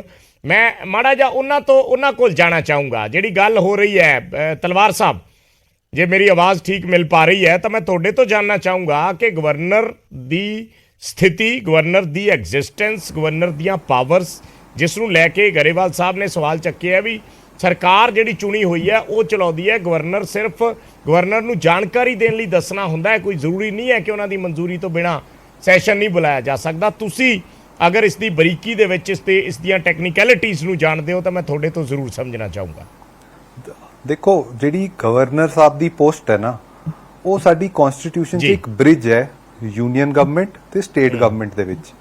ਸਾਡੀ ਕਨਸਟੀਟਿਊਸ਼ਨ 'ਚ ਦੇयर इज ਬਾਈਫਰਕੇਸ਼ਨ ਆਫ ਪਾਵਰ। ਜਿਹੜੀ ਪਾਵਰ ਹੈ ਉਹ union government, state government, union parliament ਤੇ ਸਟੇਟ ਲੈਜਿਸਲੇਚਰਸ 'ਚ ਡਿਵਾਈਡਡ ਹੈ। ਹੁਣ ਜਿਹੜਾ ਮੈਟਰ ਸਟੇਟ ਲੈਜਿਸਲੇਚਰ ਦੇ ਡੋਮੇਨ 'ਚ ਪੈਂਦਾ ਹੈ, ਜਦੋਂ ਸਟੇਟ ਲੈਜਿਸਲੇਚਰ ਉਹਦੇ ਤੇ ਲੈਜਿਸਲੇਟ ਕਰਕੇ ਇੱਕ ਲਾਅ ਗਵਰਨਰ ਸਾਹਿਬ ਕੋਲ ਜਾਂਦਾ ਹੈ ਜੀ ਦੇਣ ਦੀਆਂ, ਉਸ ਨੂੰ ਪ੍ਰੈਜ਼ੀਡੈਂਟ ਸਾਹਿਬ ਨੂੰ ਫਾਰਵਰਡ ਕਰਨ ਦੀਆਂ, ਤੇ ਉਹਦੇ ਬਾਅਦ ਉਹਨਾਂ ਕਮੈਂਟਸ ਦੇ ਨਾਲ ਵਾਪਸ ਸਟੇਟ ਲੈਜਿਸਲੇਚਰ ਨੂੰ ਉਹ ਲਾਅ ਭੇਜਣ ਦੀਆਂ। ਸੈਕੰਡ ਟਾਈਮ ਜਦੋਂ ਸਟੇਟ ਲੈਜਿਸਲੇਚਰ ਵਾਪਸ ਭੇਜਦਾ ਹੈ, ਉਦੋਂ ਗਵਰਨਰ ਸਾਹਿਬ ਨੂੰ ਉੱਤੇ ਕੰਸੈਂਟ ਦੇਣੀ ਹੀ ਪੈਂਦੀ ਹੈ। ਜਿਹੜਾ ਮਨੀ ਬਿੱਲ ਹੈ ਉਹਦਾ ਪ੍ਰੋਸੀਜਰ ਥੋੜਾ ਡਿਫਰੈਂਟ ਹੈ, ਤੇ ਜਿਹੜੀ ਇਹ ਪਾਵਰਸ ਨੇ, ਇਹ ਪਾਵਰਸ ਬੜੀ ਬੋਨਾਫਾਈਡਲੀ ਯੂਜ਼ ਕਰਨ ਵਾਲੀਆਂ ਪਾਵਰਸ ਨੇ, ਬਿਕੋਜ਼ ਇਹ ਸਾਡੇ ਜਿਹੜਾ ਸਟਰਕਚਰ ਹੈ ਸਾਡੀ ਕਨਸਟੀਟਿਊਸ਼ਨ ਦਾ regarding this bifurcation of power, ਉਹ ਸਟਰਕਚਰ ਨੂੰ ਪ੍ਰੀਜ਼ਰਵ ਕਰਦਾ ਹੈ। ਬਹੁਤ ਵਾਰੀ ਅਸੀਂ ਦੇਖਿਆ ਪਾਸਟ 'ਚ ਵੀ that ਜਿਹੜੀ ਸਟੇਟ ਗਵਰਨਮੈਂਟ ਤੇ ਸੈਂਟਰਲ ਗਵਰਨਮੈਂਟ ਦੇ ਵਿੱਚ ਜਦੋਂ ਫ੍ਰਿਕਸ਼ਨ ਆ ਜਾਂਦੀਆਂ ਨੇ, ਉਦੋਂ ਇਹ ਪ੍ਰੋਵੀਜ਼ਨਸ ਸਮੂਥਲੀ ਆਪਰੇਟ ਨਹੀਂ ਕਰਦੀਆਂ, ਤੇ ਉਹ ਸਿਚੁਏਸ਼ਨ ਨੂੰ ਬਚਾਉਣ ਵਾਸਤੇ ਦੋਨੋਂ ਸਟੇਟ ਗਵਰਨਮੈਂਟ ਵੀ ਤੇ ਸੈਂਟਰਲ ਗਵਰਨਮੈਂਟ ਵੀ ਤੇ ਗਵਰਨਰ ਸਾਹਿਬ ਦਾ ਆਫਿਸ ਵੀ ਹੈ ਜਿਹੜਾ, ਉਹਨਾਂ ਨੂੰ ਕਨਸਟੀਟਿਊਸ਼ਨ ਦੇ ਹਿਸਾਬ ਨਾਲ ਚੱਲਣਾ ਚਾਹੀਦਾ ਹੈ। ਸਟੇਟ ਲੈਜਿਸਲੇਚਰ ਸਹੀ ਰੂਲ ਪਾਸ ਕਰੇ, ਗਲਤ ਰੂਲ ਪਾਸ ਕਰੇ, ਉਹ ਉਹਨਾਂ ਦਾ ਡੋਮੇਨ ਹੈ। ਜੇ ਕੋਈ ਅਗਰੀਵਡ ਹੈ, ਉਹ ਫਿਰ ਉਹਦੇ ਖਿਲਾਫ ਕਚਹਿਰੀਆਂ 'ਚ ਚਲੇ ਜਾਂਦਾ ਹੈ। ਪਰ ਇੱਕ ਲਾਅ ਜਦੋਂ ਸਟੇਟ ਲੈਜਿਸਲੇਚਰ ਨੇ ਪਾਸ ਕਰਤਾ, ਬਿਨਾਂ ਕਿਸੇ ਰੀਜ਼ਨ ਦੇ ਉਹਨੂੰ ਪੈਂਡਿੰਗ ਰੱਖਣਾ ਕਨਸਟੀਟਿਊਸ਼ਨਲੀ ਵੈਲਿਡ ਨਹੀਂ ਹੈ। ਜੇ ਕੋਈ ਵੈਲਿਡ ਕਨਸਟੀਟਿਊਸ਼ਨਲ ਰੀਜ਼ਨ ਹੈ, ਸਪੋਜ਼ ਉਹਨਾਂ ਨੇ ਆਪਣੀ ਪਾਵਰ ਤੋਂ ਬਾਹਰ ਹੀ ਲੈਜਿਸਲੇਟ ਕਰਤਾ ਹੈ, ਦੈਨ ਆਫ ਕੋਰਸ ਉਸ ਸਿਚੁਏਸ਼ਨ ਦੇ ਵਿੱਚ ਉਹ ਇਨਫੋਰਮੇਸ਼ਨ ਸਟੇਟ ਗਵਰਨਮੈਂਟ ਨੂੰ ਵਾਪਸ ਭੇਜਤੀ ਜਾਣੀ ਚਾਹੀਦੀ ਹੈ। ਤੇ ਔਰ ਇੱਥੇ ਤਲਵਾਰ ਸਾਹਿਬ ਜਿਸ ਤਰੀਕੇ ਨਾਲ ਗੱਲ ਹੋ ਰਹੀ ਹੈ ਸੈਸ਼ਨ ਬੁਲਾਏ ਜਾਣ ਦੀ, ਕਿ ਗਵਰਨਰ ਹੀ ਇਹ ਕਹਿ ਰਹੇ ਨੇ ਕਿ ਪਹਿਲਾਂ ਮੈਂ ਇਹਦੀ ਆਥੈਂਟਿਸਿਟੀ ਚੈੱਕ ਕਰਾਉਂਗਾ ਕਿ ਸੈਸ਼ਨ ਕਾਨੂੰਨੀ ਹੈ ਜਾਂ ਗੈਰ ਕਾਨੂੰਨੀ ਹੈ, ਔਰ ਸੀਐਮ ਸਾਹਿਬ ਕਹਿ ਰਹੇ ਨੇ ਕਿ ਇਹ ਬੜੀ ਮੰਦਭਾਗੀ ਗੱਲ ਹੈ ਕਿ ਗਵਰਨਰ ਸਾਹਿਬ ਨੂੰ ਪਤਾ ਹੀ ਨਹੀਂ ਕਿ ਸੈਸ਼ਨ ਕਾਨੂੰਨੀ ਸੀ ਜਾਂ ਗੈਰ ਕਾਨੂੰਨੀ ਸੀ। ਇਸ ਨੂੰ ਲੈ ਕੇ ਇੱਕ tassel between government and governor office ਸ਼ੁਰੂ ਹੋ ਚੁੱਕੀ ਹੈ। ਸੋ ਕੀ ਤੁਸੀਂ ਇਸ ਬਾਰੇ ਥੋੜਾ ਜਿਹਾ ਦੱਸ ਸਕਦੇ ਹੋ ਜਾਂ ਸਮਝਾ ਸਕਦੇ ਹੋ ਕਿ ਗਵਰਨਰ ਤੋਂ ਮਨਜ਼ੂਰੀ ਲੈਣੀ ਲਾਜ਼ਮੀ ਹੁੰਦੀ ਹੈ ਜਾਂ ਸਿਰਫ ਉਹਨਾਂ ਨੂੰ ਜਾਣਕਾਰੀ ਦੇਣੀ ਹੁੰਦੀ ਹੈ? ਦੇਖੋ, ਮਨਜ਼ੂਰੀ ਤਾਂ ਲਾਜ਼ਮੀ ਨਹੀਂ ਹੈ, ਬਟ ਇਹ ਜਿਹੜਾ ਡਿਸਪਿਊਟ ਹੈ ਨਾ, ਇਹਨੂੰ ਤੁਸੀਂ ਆਰਟੀਕਲ 200 ਦੇ ਐਂਬਿਟ 'ਚ ਨਹੀਂ ਰੇਜ਼ ਕਰ ਸਕਦੇ। ਜਦੋਂ ਸਟੇਟ ਲੈਜਿਸਲੇਚਰ ਨੇ, ਸਪੀਕਰ ਸਾਹਿਬ ਬਹਿੰਦੇ ਨੇ, ਸਪੀਕਰ ਸਾਹਿਬ ਫਾਰਵਰਡ ਕਰਦੇ ਨੇ ਇਹ ਸਾਰੇ ਬਿੱਲ, ਉਹਨਾਂ ਦੇ ਸਿਗਨੇਚਰ ਦੇ ਥੱਲੇ ਜਾਂਦਾ ਹੈ ਕਿ ਇਹ ਸੈਸ਼ਨ ਕਨਸਟੀਟਿਊਟ ਹੋਇਆ ਸੀ, ਇਹ ਸੈਸ਼ਨ 'ਚ ਆ ਹੋਇਆ, ਇਹ ਫਾਰਵਰਡ ਹੋ ਰਿਹਾ। ਸੋ ਸਪੀਕਰ ਸਾਹਿਬ ਦਾ ਵੀ ਆਪਣਾ ਸੰਵਿਧਾਨਿਕ ਕਨਸਟੀਟਿਊਸ਼ਨਲ ਪੋਜੀਸ਼ਨ ਹੈ, ਉਹਨਾਂ ਦੀ ਆਪਣੀ ਪਾਵਰਸ ਨੇ। ਤੇ ਪ੍ਰੋਬਲਮ ਆ ਨਹੀਂ ਹੈ ਕਿ ਕੋਈ ਆਬਜੈਕਸ਼ਨ ਰੇਜ਼ ਕੀਤਾ ਜਾ ਰਿਹਾ, ਪ੍ਰੋਬਲਮ ਇਹ ਹੈ ਕਿ ਆਬਜੈਕਸ਼ਨ ਰੇਜ਼ ਕਰਦੇ ਹੋ ਉਹਨੂੰ ਡਿਲੇ ਨਾ ਕੀਤਾ ਜਾਵੇ। ਜਿਹੜਾ ਵੀ ਡਿਸੀਜਨ ਹੈਗਾ, ਜੇ ਤੁਸੀਂ ਕਹਿਣਾ ਹੈ ਅਨਕਨਸਟੀਟਿਊਸ਼ਨਲ ਸੀਗਾ ਇਹ ਸੈਸ਼ਨ, ਤੇ ਤੁਸੀਂ ਰੀਜ਼ਨ ਦਿਓ, ਤੁਸੀਂ ਉਹ ਕਹਿ ਦਿਓ ਅੱਗੇ, ਠੀਕ ਹੈ। ਪ੍ਰੋਬਲਮ ਹੈ ਜਦੋਂ ਗ੍ਰੇ ਏਰੀਆ ਆ ਜਾਂਦਾ ਹੈ, ਜਦੋਂ ਕੋਈ ਦੱਸਦਾ ਨਹੀਂ ਹੈ ਕਿ ਡਿਸੀਜਨ ਕੀ ਹੈ। ਹੁਣ ਇੱਕ ਬਿੱਲ ਪਾਸ ਹੋ ਗਿਆ, ਦੀ will of the people is ਐਕਸਪ੍ਰੈਸਡ through the legislature. ਜਿਹੜਾ ਲੈਜਿਸਲੇਚਰ ਹੈ ਸਟੇਟ ਦਾ, ਉਹਦੇ ਥਰੂ ਵਿਲ ਐਕਸਪ੍ਰੈਸ ਹੁੰਦੀ ਹੈ, ਕਿਉਂਕਿ ਉਹ ਇਲੈਕਟ ਹੋ ਕੇ ਆਏ ਹੁੰਦੇ ਨੇ। ਜਦੋਂ ਉਹਨਾਂ ਦੀ ਵਿਲ ਲਾਅ 'ਚ ਕਨਵਰਟ ਨਹੀਂ ਹੋ ਪਾਉਂਦੀ ਹੈ ਤੇ ਉਹਦਾ ਕੋਈ ਰੀਜ਼ਨ ਵੀ ਨਹੀਂ ਦਿੱਤਾ ਜਾਂਦਾ, ਉਦੋਂ ਲੋਕਾਂ ਦਾ ਵਿਸ਼ਵਾਸ ਜਿਹੜਾ ਹੈ ਨਾ ਕਨਸਟੀਟਿਊਸ਼ਨਲ ਸਟਰਕਚਰ 'ਚ ਘਟਦਾ ਹੈ। ਸਾਰੇ ਦੇ ਸਾਰੇ ਜਿੰਨੇ ਵੀ ਸਟੇਕ ਹੋਲਡਰਸ ਨੇ ਇਹਦੇ 'ਚ, ਉਹਨਾਂ ਨੂੰ ਇਹ ਇਨਸ਼ੋਰ ਕਰਨਾ ਹੈ ਕਿ ਜਿਹੜੀ ਸਾਡੀ ਜਨਤਾ ਹੈ, ਜਿਹੜੇ ਲੋਕ ਨੇ, ਉਹਨਾਂ ਦਾ ਕਨਸਟੀਟਿਊਸ਼ਨ 'ਚ ਵਿਸ਼ਵਾਸ ਘੱਟ ਨਾ ਹੋਏ, ਸਾਰੀ ਚੀਜ਼ਾਂ ਕਨਸਟੀਟਿਊਸ਼ਨਲ ਤਰੀਕੇ ਨਾਲ ਹੋਣ। ਜੇ ਗਵਰਨਰ ਸਾਹਿਬ ਕੋਈ ਜਾਣਕਾਰੀ ਮੰਗਦੇ ਨੇ, ਤਲਵਾਰ ਸਾਹਿਬ, ਜੇ ਗਵਰਨਰ ਸਾਹਿਬ ਕੋਈ ਜਾਣਕਾਰੀ ਮੰਗਦੇ ਨੇ ਜਾਂ ਉਹ ਪੁੱਛਦੇ ਨੇ ਕਿ ਸੈਸ਼ਨ ਦਾ ਏਜੰਡਾ ਕੀ ਹੈ, ਤਾਂ ਸਰਕਾਰ ਉਹ ਜਾਣਕਾਰੀ ਦੇਣ ਦੀ ਪਾਬੰਦ ਹੈ ਜਾਂ ਸਰਕਾਰ ਕਹਿ ਸਕਦੀ ਹੈ ਕਿ ਅਸੀਂ ਨਹੀਂ ਜਾਣਕਾਰੀ ਦੇਣੀ ਜੀ? ਨਹੀਂ ਸਰ, ਪਾਬੰਦ ਨਹੀਂ ਹੈ, ਪਰ ਇਹ ਜਿਹੜੇ ਮੈਟਰ ਨੇ ਪਿਛਲੇ ਦਿਨਾਂ ਦੇ ਵਿੱਚ ਕਿਹਾ, ਜਿੰਨਾ ਕਿ ਮੈਨੂੰ ਜਿਹੜਾ ਏਜੰਡਾ ਹੈਗਾ ਉਹ ਪਬਲਿਕ ਹੁੰਦਾ ਹੈ। ਜਿਹੜਾ ਪਾਰਲੀਮੈਂਟ ਜਾਂ ਲੈਜਿਸਲੇਚਰ ਦੇ ਏਜੰਡੇ ਨੇ, ਉੱਥੇ ਕੀ ਹੋਣਾ ਹੈ, ਉਹ ਸਾਰਾ ਕੁਝ ਪਬਲਿਕ ਡੋਮੇਨ 'ਚ ਹੁੰਦਾ ਹੈ। ਉਹ ਇਹੋ ਜਿਹੀ ਚੀਜ਼ ਹੀ ਨਹੀਂ ਹੈ ਜਿਹੜੀ ਕੋਈ ਪਤਾ ਨਾ ਕਰ ਸਕੇ। ਤੇ ਇਸ ਕਰਕੇ ਮਤਲਬ ਜੇ ਤਾਂ ਕੋਈ ਬੜੀ ਸੀਕ੍ਰੇਟ ਇਨਫੋਰਮੇਸ਼ਨ ਹੋਏ, ਉਹਦੇ ਤੇ ਤਾਂ ਗੱਲ ਉੱਠੇ ਕਿ ਪ੍ਰੋਵਾਈਡ ਕਰਨੀ ਹੈ ਜਾਂ ਨਹੀਂ ਕਰਨੀ ਹੈ। ਇਹ ਇਨਫੋਰਮੇਸ਼ਨ ਕਿ ਲੈਜਿਸਲੇਟਿਵ ਅਸੈਂਬਲੀ 'ਚ ਹੋਇਆ ਕੀ, ਉਹ ਤਾਂ ਬੜੀ ਪਬਲਿਕ ਡੋਮੇਨ ਦੀ ਇਨਫੋਰਮੇਸ਼ਨ ਹੈ, ਉਹ ਤਾਂ ਸਿੱਧੀ ਸਿੱਧੀ ਚਲੇ ਜਾਣੀ ਚਾਹੀਦੀ ਹੈ। ਜਾਂ ਉਦਾਂ ਵੀ ਕਲੀਅਰ ਸਾਹਿਬ ਤੁਸੀਂ ਬੜੀ ਹਾਈ ਠੀਕ ਹੈ। ਕਨਸਟੀਟਿਊਸ਼ਨਲ ਪੋਸਟਸ ਨੇ, ਇਹਨਾਂ ਤੇ ਇਹ ਲੈਵਲ ਤੇ ਇਹ ਪ੍ਰੋਬਲਮਸ ਨਹੀਂ ਆਉਂਦੀਆਂ ਨੇ। ਕਲੀਅਰ ਸਾਹਿਬ ਦੇਖੋ ਮੈਂ ਇਹਨਾਂ ਦੀ ਇੱਕ ਗੱਲ ਨਾਲ ਸਹਿਮਤ ਹਾਂ ਕਿ ਬੜੀਆਂ ਹਾਈ ਕਨਸਟੀਟਿਊਸ਼ਨਲ ਪੋਸਟ ਨੇ, ਇਹਨਾਂ ਦੇ ਲੈਵਲ ਤੇ ਚੀਜ਼ਾਂ ਨਹੀਂ ਹੋਣੀਆਂ ਚਾਹੀਦੀਆਂ। ਮੇਰੇ ਦੋਨਾਂ ਨੂੰ ਸਵਾਲ ਨੇ। ਦੇਖੋ ਤਲਵਾਰ ਸਾਹਿਬ ਤੁਸੀਂ ਐਜ਼ ਕਨਸਟੀਟਿਊਸ਼ਨਲ ਐਕਸਪਰਟ ਉਰੇ ਬਿਠਾਏ ਨੇ। ਪਹਿਲੀ ਗੱਲ ਤਾਂ ਕਿ ਜੋ ਸੁਪਰੀਮ ਕੋਰਟ ਨੇ ਲੇਟੈਸਟ ਕਿਹਾ ਹੈ ਉਹ ਤਾਂ ਭਗਵੰਤ ਮਾਨ ਸਾਹਿਬ ਨੇ ਆਪ ਹੀ ਜਾ ਕੇ ਪੰਗਾ ਲਿਆ। ਪੰਜਾਬ ਸਰਕਾਰ ਤਾਂ ਪਹਿਲਾਂ ਤਾਂ ਕੋਈ ਐਸੀ ਗੱਲ ਨਹੀਂ ਸੀ, ਇਹ ਆਪ ਹੀ ਗਏ ਭਗਵੰਤ ਮਾਨ ਸਾਹਿਬ ਸੁਪਰੀਮ ਕੋਰਟ ਤੋਂ ਆਪ ਹੀ ਇੱਕ ਆਰਡਰ ਲੈ ਆਏ। ਉਹਨਾਂ ਨੇ ਕਹਿਤਾ ਵੀ ਭਾਈ ਜੋ ਗਵਰਨਰ ਸਾਹਿਬ ਪੁੱਛਣਗੇ ਉਹ ਤੁਸੀਂ ਦੱਸਣ ਦੇ ਪਾਬੰਦ ਹੋ।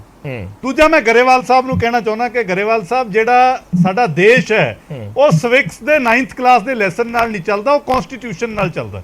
ਸੋ ਤੁਸੀਂ 9th ਕਲਾਸ ਦੇ ਸਿਵਿਕਸ ਦੇ ਲੈਸਨ ਨੂੰ ਤਾਂ ਬਹੁਤ ਜ਼ੋਰ ਦੇ ਰਹੇ ਹੋ, ਤੁਸੀਂ ਸੰਵਿਧਾਨ ਨੂੰ ਘੱਟ ਜ਼ੋਰ ਦੇ ਰਹੇ ਹੋ। ਔਰ ਤੀਸਰੀ ਗੱਲ, ਜੇ ਤੁਹਾਡੀ ਆਪਾਂ ਮੰਨ ਲਈਏ ਕਿ ਸਟੇਟ ਲੈਜਿਸਲੇਟਿਵ ਆਲ ਪਾਵਰਫੁਲ ਹੈ, ਫਿਰ ਆਪਾਂ ਚੰਡੀਗੜ੍ਹ ਦਾ ਮਸਲਾ ਇੰਨਾ ਲਮਕਾਇਆ ਕਿਉਂ ਹੋਇਆ? ਤੁਸੀਂ ਇੱਕ ਵਿਸ਼ੇਸ਼ ਸੈਸ਼ਨ ਬੁਲਾਓ, ਤੁਸੀਂ ਤਾਂ ਆਲ ਪਾਵਰਫੁਲ ਹੋ, ਗਵਰਨਰ ਤਾਂ ਮਨਾ ਕਰ ਹੀ ਨਹੀਂ ਸਕਦਾ। ਤੁਸੀਂ ਇੱਕ ਉਹਦੇ 'ਚ ਬਿੱਲ ਲਿਆਓ ਕਿ ਜੀ ਚੰਡੀਗੜ੍ਹ ਤੇ ਅਸੀਂ ਕੱਲ ਨੂੰ ਕਬਜ਼ਾ ਲੈਣ ਲੱਗੇ ਆ, ਮੁੱਖ ਮੰਤਰੀ ਸਾਹਿਬ ਜਾ ਕੇ ਉੱਥੇ ਕਬਜ਼ਾ ਲੈਣਗੇ ਸੈਰੀਮੋਨੀਅਲ, ਉਹਨੂੰ ਪਾਸ ਕਰੋ, ਗਵਰਨਰ ਸਾਹਿਬ ਇੱਕ ਵਾਰੀ ਵਾਪਸ ਕਰ ਦੇਣਗੇ, ਦੂਜੀ ਵਾਰ ਤਾਂ ਕਰ ਹੀ ਨਹੀਂ ਸਕਦੇ। ਮਤਲਬ ਮੈਨੂੰ ਸਮਝ ਨਹੀਂ ਆ ਰਹੀ ਕਿ ਆਪਾਂ ਚੈਨਲ ਦੇ ਉੱਤੇ ਕੀ ਡਿਸਕਸ਼ਨ ਕਰ ਰਹੇ ਆ, ਕਿਸ ਤਰੀਕੇ ਦੇ ਨਾਲ ਕਰ ਰਹੇ ਆ। ਕੀ ਪੰਜਾਬ ਦੀ ਵਿਧਾਨ ਸਭਾ ਕਾਨੂੰਨ ਤੋਂ ਕਨਸਟੀਟਿਊਸ਼ਨ ਤੋਂ ਬਾਹਰ ਜਾ ਕੇ ਅਗਰ ਕੋਈ ਗਲਤ ਬਿੱਲ ਲੈ ਕੇ ਆਉਂਦੀ ਹੈ ਕੀ ਉਦੋਂ ਤੁਸੀਂ ਇਸੇ ਤਰੀਕੇ ਪਾਸ ਕਰ ਦੋਗੇ ਕਿ ਆਹੀ ਪ੍ਰੋਵੀਜ਼ਨਸ ਨੇ? ਮੈਂ ਬੜੇ ਸਪਸ਼ਟ ਤੌਰ ਤੇ ਦੋ ਗੱਲਾਂ ਕਹੀਆਂ ਸੀ। ਚਲੋ ਗਰੇਵਾਲ ਸਾਹਿਬ ਕਹਿੰਦੇ ਮੈਂ ਸਮਝਾ ਦਿੰਨਾ ਸਮਝ ਲਈਏ। ਬਰਾੜ ਸਾਹਿਬ ਇੱਕ ਮਿੰਟ ਦੇਖੋ, ਗਰੇਵਾਲ ਸਾਹਿਬ ਇਧਰ ਉਧਰਲੀਆਂ ਗੱਲਾਂ ਕਰਦੇ ਆ, ਉਹਨਾਂ ਨੂੰ ਟਾਈਮ ਮਿਲ ਜਾਂਦਾ। ਮੈਂ ਕੋਈ ਕਾਨੂੰਨਨ ਗੱਲ ਕਰ ਰਿਹਾ, ਤੁਸੀਂ ਉਹਦੇ ਚ ਵੀ ਗਰੇਵਾਲ ਸਾਹਿਬ ਨੂੰ ਨਾ ਵਾੜੋ। ਹੁਣ ਗੱਲ ਹੋ ਲੈਣ ਦਿਓ ਇੱਕ ਮਿੰਟ। ਮੈਂ ਗਰੇਵਾਲ ਸਾਹਿਬ ਨੂੰ ਸਿੱਧੀ ਗੱਲ ਪੁੱਛਦਾ ਹਾਂ ਕਿ ਜੀ ਤੁਸੀਂ ਪੰਜਾਬ ਦੀ ਵਿਧਾਨ ਸਭਾ ਇਹ ਦੱਸ ਦਿਓ ਵੀ ਬ੍ਰੌਡਕਾਸਟਿੰਗ ਦਾ ਕਾਨੂੰਨ ਬਣਾ ਸਕਦੀ ਹੈ? ਗਰੇਵਾਲ ਸਾਹਿਬ ਕਹਿੰਦੇ ਨੇ ਬਣਾ ਸਕਦੀ ਹੈ, ਤਾਂ ਆਪਾਂ ਗੱਲ ਕਰ ਲੈਂਦੇ ਆ। ਕਾਨੂੰਨੀ ਮਾਹਰ ਬੈਠੇ ਨੇ, ਦੱਸ ਦੇਣ ਕਿ ਜੀ ਬ੍ਰੌਡਕਾਸਟਿੰਗ ਸਟੇਟ ਸਬਜੈਕਟ ਹੈ ਕਿ ਸੈਂਟਰਲ ਸਬਜੈਕਟ ਹੈ। ਨੰਬਰ 2, ਕਿਹੜੀ ਐਸੀ ਪੰਜਾਬ ਦੀ ਸਰਕਾਰ ਹੈ ਜਿਹਨੇ ਬਿੱਲ ਬਣਾਇਆ? ਇਹ ਅੱਜ ਉਰੇ ਲੋਕਾਂ ਨੂੰ ਦੱਸ ਦੇਣ ਬਿੱਲ ਕਾਹਦਾ ਬਣਾਇਆ। ਸਿਰਫ ਜਿਹੜੀ ਹਰਮੰਦਰ ਸਾਹਿਬ ਤੋਂ ਗੁਰਬਾਣੀ ਟੈਲੀਕਾਸਟ ਹੋਣੀ ਹੈ ਉਹਦੇ 'ਚ ਸਪੈਸ਼ਲ ਮੈਂਸ਼ਨ ਹੈ 125A 'ਚ ਕਿ ਬਿੱਲ ਲੈ ਕੇ ਆ ਰਿਹਾ ਹਰਮੰਦਰ ਸਾਹਿਬ ਤੋਂ ਜਿਹੜੀ ਗੁਰਬਾਣੀ ਰਿਲੇ ਹੁੰਦੀ ਹੈ। ਕੀ ਗੱਲ ਜਿਹੜੀ ਦਮਦਮਾ ਸਾਹਿਬ ਤੋਂ ਹੁੰਦੀ ਹੈ ਉਹ ਫਿਰ ਉਹ ਗੁਰਬਾਣੀ 'ਚ ਕੋਈ ਫਰਕ ਹੈ? ਜਿਹੜੀ ਪਟਿਆਲੇ ਦੁਖਨਿਵਾਰਨ ਸਾਹਿਬ ਤੋਂ ਹੁੰਦੀ ਹੈ ਉਹ ਗੁਰਬਾਣੀ 'ਚ ਕੋਈ ਫਰਕ ਹੈ? ਇਹ ਕੈਸੇ ਪੰਜਾਬ ਸਰਕਾਰ ਦੇ ਵਕੀਲ ਨੇ, ਇਹ ਕਿਹੜੇ ਕਾਨੂੰਨੀ ਮਾਹਰ ਨੇ ਜਿਨ੍ਹਾਂ ਨੇ ਇਹ ਫਰਕ ਕਰਤਾ ਕਿ ਹਰਮੰਦਰ ਸਾਹਿਬ ਦੀ ਗੁਰਬਾਣੀ ਲਈ ਬਿੱਲ ਲੈ ਕੇ ਆ ਰਹੇ ਆ, ਬਾਕੀ ਪੰਜਾਬ 'ਚ ਕਿਤੋਂ ਵੀ ਗੁਰਬਾਣੀ ਆ ਕੋਈ ਬਿੱਲ ਨਹੀਂ? ਔਰ ਦੂਸਰੀ ਗੱਲ ਇੱਕ ਇਹਨਾਂ ਨੇ ਹੋਰ ਜਿਹੜਾ ਹਸਤਖੇਪ ਕੀਤਾ ਕਾਨੂੰਨੀ ਮਾਹਰ ਦੱਸ ਦੇਣ ਇਹ ਕਿਹੜੀ ਸਰਕਾਰ ਹੈ ਜੀ? ਇਹ ਪਹਿਲੀ ਸਰਕਾਰ ਹੈ ਜਿਹਨੇ ਕਿਹਾ ਕਿ ਹਰਮੰਦਰ ਸਾਹਿਬ ਸਾਡੀ ਜੁਰਿਸਡਿਕਸ਼ਨ 'ਚ ਆਉਂਦਾ। ਹਰਮੰਦਰ ਸਾਹਿਬ ਕੰਪਲੈਕਸ ਪੰਜਾਬ ਸਰਕਾਰ ਦੀ ਜੁਰਿਸਡਿਕਸ਼ਨ ਹੈ। ਉਹ 6ਵੇਂ ਪਾਤਸ਼ਾਹ ਦੀ ਗੱਦੀ ਹੈ ਅਕਾਲ ਤਖਤ ਸਾਹਿਬ, ਉਹ ਕਿਸੇ ਦੀ ਜੁਰਿਸਡਿਕਸ਼ਨ ਨਹੀਂ। ਜੇ ਤੁਹਾਨੂੰ ਨਹੀਂ ਕੁਝ ਪਤਾ, ਕੋਈ ਵਧੀਆ ਵਕੀਲਾਂ ਤੋਂ ਰਾਏ ਲੈ ਗਰੇਵਾਲ ਸਾਹਿਬ ਜਵਾਬ ਦੇ ਦਿਓ। ਲਓ ਜੀ, ਹੁਣ ਪਹਿਲੀ ਗੱਲ ਤਲਵਾਰ ਸਾਹਿਬ ਨੇ ਬਿਲਕੁਲ ਸਹੀ ਕਿਹਾ, ਬ੍ਰਿਜ ਹੋਣਾ ਚਾਹੀਦਾ, but sir it's a bridge too far. Governor ਭਾਵੇਂ ਤਾਮਿਲਨਾਡੂ ਮਿਨਿਸਟਰ ਡਿਸਮਿਸ ਕਰਦਾ, ਭਾਵੇਂ ਇੱਥੇ ਕੁਝ ਬੋਲਦੇ ਆ, ਐਂਡ ਸੰਵਿਧਾਨ 9ਵੀਂ ਤੋਂ ਪੜਾਉਣਾ ਤਾਂ ਸ਼ੁਰੂ ਕਰ ਦਿਓ ਤਾਂ ਕਿ ਬੱਚਿਆਂ ਨੂੰ ਇਹ ਰਵੇ ਕਿ ਸੈਕੂਲਰ ਸਟੇਟ ਹੈ ਤੇ ਅਸੀਂ ਸੋਸ਼ਲਿਸਟ ਸੈਕੂਲਰ ਵੀ ਦਾ ਪੀਪਲ ਆਫ ਇੰਡੀਆ ਤਾਂ ਹੀ ਸਿਖਾਉਂਦੇ ਆ ਸਰ, ਜਿਵੇਂ ਕਿ ਬੀਜੇਪੀ ਹਮਲੇ ਮਾਰ ਰਹੀ ਹੈ। ਅਸਲੀ ਗੱਲ ਬਰਾੜ ਸਾਹਿਬ ਇਹ ਹੈ ਕਿ ਇਹਨਾਂ ਦੀ ਚੱਲ ਰਹੀ ਹੈ ਨੈਗੋਸ਼ੀਏਸ਼ਨ, ਇਹਨਾਂ ਨੇ ਕਰਨਾ ਡਿਲੇ। ਪੰਜਾਬ ਸਰਕਾਰ ਨੇ ਜੋ ਵੀ ਕੋਈ ਬਿੱਲ ਪਾਸ ਕੀਤਾ ਅਸੀਂ ਕਾਨੂੰਨ ਦੇ ਦਾਇਰੇ ਦੇ ਵਿੱਚ ਪਾਸ ਕੀਤਾ। ਜਦੋਂ ਭਾਈਵਾਲਾਂ ਦੀ ਸੀਟ ਸ਼ੇਅਰਿੰਗ ਹੋ ਗਈ, ਉਹ ਅੱਧ ਮੰਗਦੇ ਆ, ਇਹ ਕਦੇ ਮੰਨਦੇ ਨਹੀਂ। ਉਦੋਂ ਇਹ ਫਟਾਫਟ ਕੋਈ ਆਰਡੀਨੈਂਸ ਸੈਂਟਰ 'ਚ ਲਿਆਉਣ ਦੀ ਕੋਸ਼ਿਸ਼ ਕਰਨਗੇ, ਇਹ ਦੁਬਾਰਾ ਮੰਤਰੀ ਬਣਨਗੇ, ਫਟਾਫਟ ਹੋਊਗਾ। ਉਦੋਂ ਕੋਸ਼ਿਸ਼ ਹੋਊਗੀ ਕਿਉਂਕਿ ਇਹਨੂੰ ਡਿਲੇ ਕਰੀਏ। ਹੁਣ ਅਸੀਂ ਦਰਬਾਰ ਸਾਹਿਬ ਬਾਰੇ ਮਾਨ ਸਾਹਿਬ ਨੇ ਕਿਉਂ ਕਿਹਾ? ਦਰਬਾਰ ਸਾਹਿਬ ਬਿਲਕੁਲ ਗੁਰੂ ਸਾਹਿਬ ਦੀ ਬਣਾਈ, ਗੁਰੂ ਸਾਹਿਬ ਦੀ ਦਿੱਤੀ ਦੇਣ ਆ ਸਾਨੂੰ, ਐਂਡ ਉਹ ਸਭ ਦੀ ਹੈ, ਸਾਰੇ ਪੰਜਾਬੀਆਂ ਦੀ ਹੈ। ਉਹਦੇ ਤੇ ਨਾ ਗਲਤ ਗਿਆਨੀ, ਪੰਜਾਬੀਆਂ ਦੀ ਨਹੀਂ। ਕੀ ਹਰਮੰਦਰ ਸਾਹਿਬ ਕਹਿੰਦੇ ਪੰਜਾਬ ਤੱਕ ਸੀਮਿਤ ਹੈ? ਚਲੋ ਗਰੇਵਾਲ ਸਾਹਿਬ ਘੱਟੋ ਘੱਟ ਤੁਸੀਂ ਜੇ ਕਿਸੇ ਚੀਜ਼ ਦੀ ਨੌਲੇਜ ਨਹੀਂ, ਮੇਰੀ ਹੱਥ ਬੰਨ ਕੇ ਬੇਨਤੀ ਹੈ ਕਿ ਤੁਸੀਂ ਉਹਦੇ ਚੁੱਪ ਰਿਹਾ ਕਰੋ। ਪਹਿਲਾ ਅਸਰ ਸ਼ਖਸ ਜਿਹੜਾ ਦੱਸ ਰਿਹਾ ਵੀ ਹਰਮੰਦਰ ਸਾਹਿਬ ਕਹਿੰਦੇ ਪੰਜਾਬੀਆਂ ਦਾ। ਮੈਂ ਬੋਲਦਾ। ਔਰ ਦੂਜੀ ਗੱਲ, ਲੋਕਾਂ ਨੂੰ ਇਹ ਵੀ ਕਲੀਅਰ ਕਰ ਦਿਓ ਕਾਂਗਰਸ ਨਾਲ ਜਿਹੜੀ ਮਿਲੀ ਭੁਗਤ ਹੈ, ਸਾਡਾ ਅਲਾਇੰਸ ਹੋਣਾ ਉਹ ਹੋ ਜੂ, ਨਹੀਂ ਹੋਣਾ ਤੁਸੀਂ ਪਹਿਲਾਂ ਆਪਦੇ ਅਲਾਇੰਸ ਦੀ ਗੱਲ ਕਰੋ। ਦੱਸੋ ਕਿੰਨੀਆਂ ਸੀਟਾਂ ਹੋ ਰਹੀਆਂ, ਕਿੱਥੇ ਲੜ ਰਹੇ ਹੋ? ਮੈਂ ਬੋਲਦਾ ਕਿ ਨਹੀਂ? ਸੁਣੋ, ਗਲਤ ਨਾ ਬੋਲੋ। ਤੁਸੀਂ ਕੌਣ ਹੋ ਹਰਮੰਦਰ ਸਾਹਿਬ ਨੂੰ ਕੱਲਾ ਪੰਜਾਬ ਦਾ ਕਹਿੰਦੇ? ਚਲੋ ਆਪਾਂ ਬਹਿਸ ਇੰਨੀ ਤਲਖੀ ਕਾਹਨੂੰ ਦਿਖਾਉਣੀ ਹੈ? ਨਹੀਂ। ਹਾਂਜੀ ਮੈਨੂੰ ਕੱਟੋ। ਮੈਂ ਗੱਲ ਕਰ ਰਿਹਾ, ਮੈਨੂੰ ਕੱਟੋ ਨਾ। ਇੱਕ ਅੱਖਰ ਪੰਜਾਬੀਆਂ ਦੀ, ਇਹਨਾਂ ਦਾ ਕੰਮ ਹੀ ਹੈ। ਮੈਂ ਜੋ ਕਹਿ ਰਿਹਾ ਪੰਜਾਬੀਆਂ ਦੀ, ਕਿਉਂਕਿ ਪੰਜਾਬ ਹੀ ਕਹਿ ਗਰੇਵਾਲ ਚਲੋ ਉਹਨੇ ਜਵਾਬ ਦੇ ਲੈਣ ਦਿਓ ਕਲੇਰ ਸਾਹਿਬ। ਹਾਂ ਜੀ ਸਾਰੇ ਇਹਨਾਂ ਨੇ ਨਹੀਂ ਕਰਨਾ ਇੱਕ ਗੱਲ। ਨਹੀਂ, ਤੁਸੀਂ ਕਹੋ ਆਪਣੀ ਗੱਲ। ਪੰਜਾਬ ਚ ਹੈ ਸਾਰੀ ਦੁਨੀਆ ਹੈ ਸਰ ਹੈ ਤਾਂ ਸਾਰੀ ਦੁਨੀਆ ਦੀ। ਇਹ ਤਾਂ ਮੈਨੂੰ ਵੀ ਸਿੱਖ ਨਹੀਂ ਮੰਨਦੇ। ਸ਼ਾਇਦ ਕਲੇਰ ਸਾਹਿਬ ਦੀ ਦਾੜੀ ਕੱਟੀ ਵੀ ਸਿੱਖ ਨਹੀਂ ਹੈਗੇ। ਇਹਨਾਂ ਦੀ ਪਾਰਟੀ ਨੇ ਐਫੀਡੇਵਿਟ ਦਿੱਤਾ, ਕਾਦੀ ਗੱਲ ਨਹੀਂ ਸੁਪਰੀਮ ਕੋਰਟ 'ਚ। ਚਲੋ ਕੋਈ ਗੱਲ, ਉਹ ਅਲੱਗ ਹੈ। ਗੁਰੂ ਤਾਂ ਸਾਰੀ ਹੋ ਗਿਆ ਕੇਸ, ਪੜ੍ਹ ਲਿਆ ਕਰੋ ਗਰੇਵਾਲ ਸਾਹਿਬ। ਉਹ ਡਿਸਮਿਸ ਹੋ ਗਿਆ ਕੇਸ। ਕਿਰਪਾ ਕਰਕੇ ਚੀਜ਼ਾਂ ਪੜ੍ਹ ਕੇ ਆਇਆ ਕਰੋ, ਝੂਠ ਕਿਉਂ ਬੋਲਦੇ ਹੋ? ਸੁਪਰੀਮ ਕੋਰਟ ਵਾਲਾ ਕੇਸ ਡਿਸਮਿਸ ਹੋ ਗਿਆ। ਸਰ ਮੈਂ ਕਲੈਰੀਫਾਈ ਕਰਦਾ। ਜੀ ਇਹ ਇੱਕ ਸੈਕਿੰਡ, ਮੈਂ ਆ ਰਿਹਾ ਤਲਵਾਰ ਸਾਹਿਬ, ਮਾੜੀ ਜੀ ਗਰੇਵਾਲ ਸਾਹਿਬ ਨੂੰ ਗੱਲ ਕਹਿ ਲੈਣ ਦਿਓ ਪਲੀਜ਼। ਹਾਂਜੀ 2 ਮਿੰਟ ਵੇਟ ਕਰੋ। ਹਾਂਜੀ ਛੋਟੀ ਜੀ ਗੱਲ ਕਰਨੀ ਚਾਹੁੰਦਾ, ਮੈਂ ਛੋਟੀ ਜੀ ਗੱਲ ਕਰਨੀ ਚਾਹੁੰਦਾ। ਅਸੀਂ ਸਿਰਫ ਇੱਕ ਗੱਲ ਕਰੀ ਕਿ ਜੇ ਗੁਰੂ ਦੀ ਬਾਣੀ ਸਾਰੀ ਦੁਨੀਆ ਸੁਣ ਲੂਗੀ ਤੇ ਕਿਉਂ ਐਸਜੀਪੀਸੀ ਬਣੀ ਸੀ? ਮੰਨਤਾਂ ਤੋਂ ਛਡਾਉਣ ਲਈ। ਉਹ ਬਾਬਾ ਗੁਰੂ ਦੀ ਬਾਣੀ ਕੱਲੀ ਹਰਮੰਦਰ ਸਾਹਿਬ ਤੋਂ ਆਉਂਦੀ ਆ, ਦਮਦਮਾ ਸਾਹਿਬ ਤੋਂ ਨਹੀਂ ਆਉਂਦੀ, ਪਟਿਆਲੇ ਦੁਖਨਿਵਾਰਨ ਸਾਹਿਬ ਤੋਂ ਨਹੀਂ ਆਉਂਦੀ, ਹੋਰ ਕਿੰਨੇ ਗੁਰਧਾਮ ਨੇ ਉਹਨਾਂ ਤੋਂ ਨਹੀਂ ਆਉਂਦੀ। ਫਰਕ ਕੀ ਆ ਉਹ ਵੀ ਦੱਸ ਦਿਓ। ਜੇ ਤੁਹਾਨੂੰ ਨਹੀਂ ਤੁਹਾਡੇ ਵਕੀਲ ਦੱਸਦੇ ਤਾਂ ਘੱਟੋ ਘੱਟ ਪੁੱਛ ਹੀ ਲਓ। ਤੁਸੀਂ ਐਕਟਿਵ ਪੜ੍ਹ ਲਓ 125 ਇਹ ਕੀ ਹੈ, ਫਿਰ ਗੱਲ ਕਰ ਲਾਂਗੇ ਆਪਾਂ। ਮੈਂ 1 ਮਿੰਟ ਚੰਨੀ ਸਾਹਿਬ ਆ ਰਹੇ ਆ ਇੱਧਰ, ਥੋੜਾ ਮਾਮਲਾ ਜ਼ਿਆਦਾ ਉਲਝ ਗਿਆ। 1 second Grewal Sahib please 1 second. ਤਲਵਾਰ ਸਾਹਿਬ ਕੁਝ ਐਡ ਆਨ ਕਰਨਾ ਚਾਹੁੰਦੇ ਆ ਇਸੇ ਮਸਲੇ ਤੇ? ਜੇ ਟੈਕਨੀਕਲ ਮਸਲਾ ਆ ਹੀ ਗਿਆ, ਤਲਵਾਰ ਸਾਹਿਬ ਤੁਸੀਂ ਕਹਿ ਸਕਦੇ ਹੋ ਆਪਦੀ ਗੱਲ ਜੀ। ਹਾਂਜੀ ਜਦੋਂ ਪੰਜਾਬ ਸਰਕਾਰ ਨੇ ਸੈਸ਼ਨ ਬੁਲਾਇਆ, ਉਦੋਂ ਗਵਰਨਰ ਸਾਹਿਬ ਨੇ ਉਹ ਸੈਸ਼ਨ ਨੂੰ ਕਾਲ ਨਹੀਂ ਕੀਤਾ, ਜਿਹੜਾ 167 ਆਰਟੀਕਲ 167 ਦੇ ਵਿੱਚ ਉਹਨਾਂ ਤੇ ਮੈਂਡੇਟ ਹੈ। ਬਿਕੋਜ਼ ਗਵਰਨਰ ਸਾਹਿਬ acts on the advice of the council of ministers of the state. ਉਹ ਮੈਟਰ ਚਲਾ ਗਿਆ ਸੁਪਰੀਮ ਕੋਰਟ, ਪੰਜਾਬ ਸਰਕਾਰ ਚਲੇਗੀ ਸੁਪਰੀਮ ਕੋਰਟ ਕਿ ਅਸੀਂ ਸੈਸ਼ਨ ਬੁਲਾ ਰਹੇ ਹਾਂ। ਉਹ ਸੈਸ਼ਨ ਨੂੰ ਕਾਲ ਨਹੀਂ ਕਰ ਰਹੇ ਗਵਰਨਰ ਸਾਹਿਬ। ਉੱਥੇ ਇਸ਼ੂ ਉੱਠਿਆ ਕਿ ਜੀ ਗਵਰਨਰ ਸਾਹਿਬ ਇਨਫੋਰਮੇਸ਼ਨ ਮੰਗ ਰਹੇ ਨੇ, ਪੰਜਾਬ ਸਰਕਾਰ ਦੇ ਨਹੀਂ ਰਹੀ। ਆਨਰੇਬਲ ਸੁਪਰੀਮ ਕੋਰਟ ਨੇ ਉੱਥੇ ਦੋਨਾਂ ਨੂੰ ਕਿਹਾ ਕਿ ਤੁਸੀਂ ਜਦੋਂ ਉਹਨਾਂ ਕੋਲ ਪਾਵਰ ਹੈ ਇਨਫੋਰਮੇਸ਼ਨ ਮੰਗਣ ਦੀ, ਤੇ ਤੁਸੀਂ ਉਹਨਾਂ ਨੂੰ ਇਨਫੋਰਮੇਸ਼ਨ ਕਿਉਂ ਨਹੀਂ ਦੇ ਰਹੇ? ਤੇ ਉਹ ਜਦੋਂ ਉਹਨਾਂ ਨੂੰ ਕਿਹਾ ਗਵਰਨਰ ਸਾਹਿਬ ਦੇ, ਉੱਥੇ ਆਲਰੇਡੀ ਜਿਹੜੇ ਉਹਨਾਂ ਦੇ ਵਕੀਲ ਸੀਗੇ ਉਹਨਾਂ ਨੇ ਸਟੇਟਮੈਂਟ ਦਿੱਤੀ ਕਿ ਅਸੀਂ ਸੈਸ਼ਨ ਬੁਲਾ ਲਿਆ, ਤੇ ਉਹ ਮੈਟਰ ਉਸ ਇਵੈਂਟ ਕਰਕੇ ਡਿਸਪੋਜ਼ ਆਫ ਹੋ ਗਿਆ। ਸਟੇਟ ਗਵਰਨਮੈਂਟ ਨੂੰ ਕਿਹਾ ਗਿਆ ਜੋ ਇਨਫੋਰਮੇਸ਼ਨ ਤੁਸੀਂ ਦੇਣੀ ਹੈ ਤੁਸੀਂ ਦਿਓ, ਤੇ ਸੈਸ਼ਨ ਆਲਰੇਡੀ ਬੁਲਾ ਲਿਆ ਗਿਆ, ਤੇ ਉਹ ਇਸ਼ੂ ਉੱਥੇ ਖਤਮ ਹੋ ਗਿਆ। ਹੁਣ ਜਿਹੜਾ ਮੁੱਦਾ ਹੈਗਾ ਹੈ, ਇੱਕ ਵਾਰੀ ਇੱਕ ਲਾਅ ਪਾਸ ਹੋ ਗਿਆ ਹੈ, ਉਹ ਲਾਅ ਜਦੋਂ ਗਵਰਨਰ ਸਾਹਿਬ ਕੋਲ ਚਲਾ ਗਿਆ, ਉਹਦੇ ਅੱਗੇ ਕਨਸਟੀਟਿਊਸ਼ਨਲ ਕੀ ਪ੍ਰੋਸੀਜਰ ਪ੍ਰੋਵਾਈਡ ਕਰਦਾ ਹੈ, ਉਹ ਆਰਟੀਕਲ 200 ਚ ਹੈ। ਹੁਣ ਉੱਥੇ ਗੱਲ ਆ ਗਈ ਹੈ।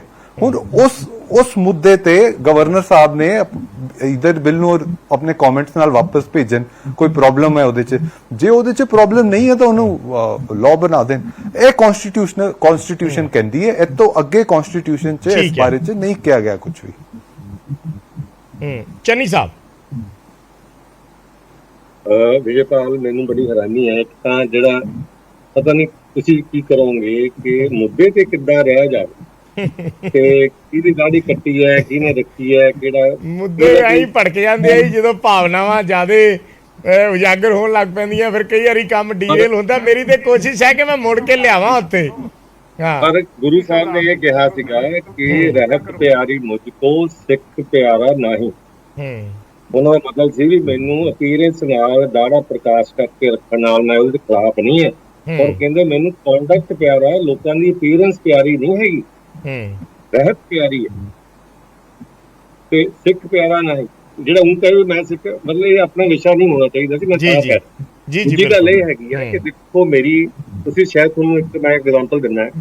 ਜਦੋਂ ਰਾਜੀਵ ਗਾਂਧੀ ਸੀ ਪ੍ਰਾਈਮ ਮਿਨਿਸਟਰ ਤੇ ਗਿਆਨੀ ਜੈਲ ਸਿੰਘ ਸੀਗੇ ਪ੍ਰੈਜ਼ੀਡੈਂਟ ਜੀ, ਤੇ ਇਹਨਾਂ ਨੇ ਇੱਕ ਪੋਸਟਲ ਬਿੱਲ ਪਾਸ ਕਰਤਾ ਦੋਨੋਂ ਹਾਊਸ ਦੇ, ਤੇ ਉਹਦੇ ਵਿੱਚ ਇਹ ਸੀਗਾ ਵੀ ਇਹ ਇਖਤਿਆਰ ਦਿੱਤਾ ਵੀ ਸਰਕਾਰ ਕਿਸੇ ਦੀ ਚਿੱਠੀ ਕਦੋਂ ਵੀ ਪੜ੍ਹ ਸਕਦੀ ਹੈ ਤੇ ਖੋਲ ਸਕਦੀ ਹੈ। ਜਿਹੜੀ ਆਪਣੀ ਪ੍ਰਾਈਵੇਸੀ ਹੁੰਦੀ ਹੈ ਫੈਮਿਲੀ ਦੀ ਜਾਂ ਕਿਸੇ ਦੋਸਤਾਂ ਦੀ, ਜੋ ਉਹ ਉਹਦੇ ਤੇ ਪੂਰਾ ਹਮਲਾ ਕਰ ਦਿੱਤਾ। ਤੇ ਗਿਆਨੀ ਜੀ ਨੇ ਉਹ ਬਿੱਲ ਵਾਪਸ ਨਹੀਂ ਭੇਜਿਆ। He introduce for the first time pocket veto. ਉਹਨਾਂ ਨੇ ਬਿੱਲ ਆਪਣੇ ਕੋਲ ਰੱਖ ਲਿਆ, ਤੇ ਅੱਜ ਤੱਕ ਕਿੰਨੇ ਸਾਲ ਹੋ ਗਏ, 35 ਸਾਲ, ਉਹ ਬਿੱਲ ਅਜੇ ਤੱਕ ਪਾਸ ਨਹੀਂ ਹੋਇਆ। ਬਹੁਤ ਸਾਰੇ ਬਿੱਲ ਨੇ ਰਾਸ਼ਟਰਪਤੀ ਕੋਲ ਪੈਂਡਿੰਗ ਪਏ ਰਹਿੰਦੇ ਨੇ ਸਾਲਾਂ ਬੱਧੀ, ਬਹੁਤ ਸਾਰੇ ਬਿੱਲ।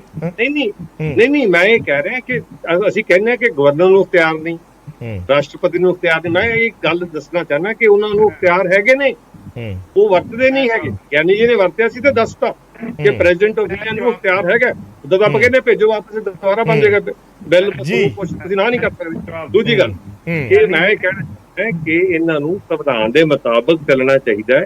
ਗਵਰਨਰ ਵੀ ਕੰਸਟੀਟਿਊਸ਼ਨਲ ਪੋਸਟ ਹੈ, ਚੀਫ ਮਿਨਿਸਟਰ ਵੀ ਕੰਸਟੀਟਿਊਸ਼ਨਲ ਪੋਸਟ ਹੈ, ਵਿਧਾਨ ਸਭਾ ਵੀ ਕੰਸਟੀਟਿਊਸ਼ਨਲ ਹੈ, ਸਰਕਾਰ ਵੀ ਕੰਸਟੀਟਿਊਸ਼ਨਲ। ਸਾਨੂੰ ਆਪਣੇ ਆਪਣੇ ਦਾਇਰੇ ਦੇ ਵਿੱਚ ਰਹਿ ਕੇ ਕਿੰਨੀ ਦੂਰ ਹੈ ਗਵਰਨਰ ਹਾਊਸ, ਕਿਉਂ ਨਹੀਂ ਅਸੀਂ ਜਾ ਕੇ, ਬਜਾਏ ਕਿ ਅਸੀਂ ਇੰਨੇ ਮਤਲਬ ਪ੍ਰੈਸ ਵਾਲਿਆਂ ਨੂੰ ਕਹੀ ਜਾਂਦੇ ਰੌਲਾ। ਪਤਾ ਕੀ ਹੈ, ਅਸੀਂ ਇੱਕ ਮਾਈਲੇਜ ਲੈ ਰਹੇ ਹਾਂ ਹਰ ਚੀਜ਼ ਦੇ ਵਿੱਚ। ਹੁਣ ਤੁਸੀਂ ਦੇਖੋ ਕਿਸੇ ਹੋਰ ਬਿੱਲ ਦੀ ਗੱਲ ਨਹੀਂ ਕਰ ਰਹੇ, ਕੱਲਾ ਐਸਜੀਪੀਸੀ ਦੀ ਗੱਲ ਕਰ ਰਹੇ, ਕਿਉਂਕਿ ਉੱਥੇ ਫਿਰ ਅਕਾਲੀ ਆ ਜਾਂਦੇ ਆ, ਐਸਜੀਪੀਸੀ ਆ ਜਾਂਦੀ ਹੈ, ਬਾਦਲ ਫੈਮਿਲੀ ਆ ਜਾਂਦੇ, ਪੀਟੀਸੀ ਆ ਜਾਂਦਾ, ਦੂਜੇ ਚਾਹੇ ਨਾਮ ਦਾ ਪਾਸ ਕਰ, ਉਹਨਾਂ ਨੂੰ ਇੱਕੋ ਬਿੱਲ ਚਾਹੀਦਾ।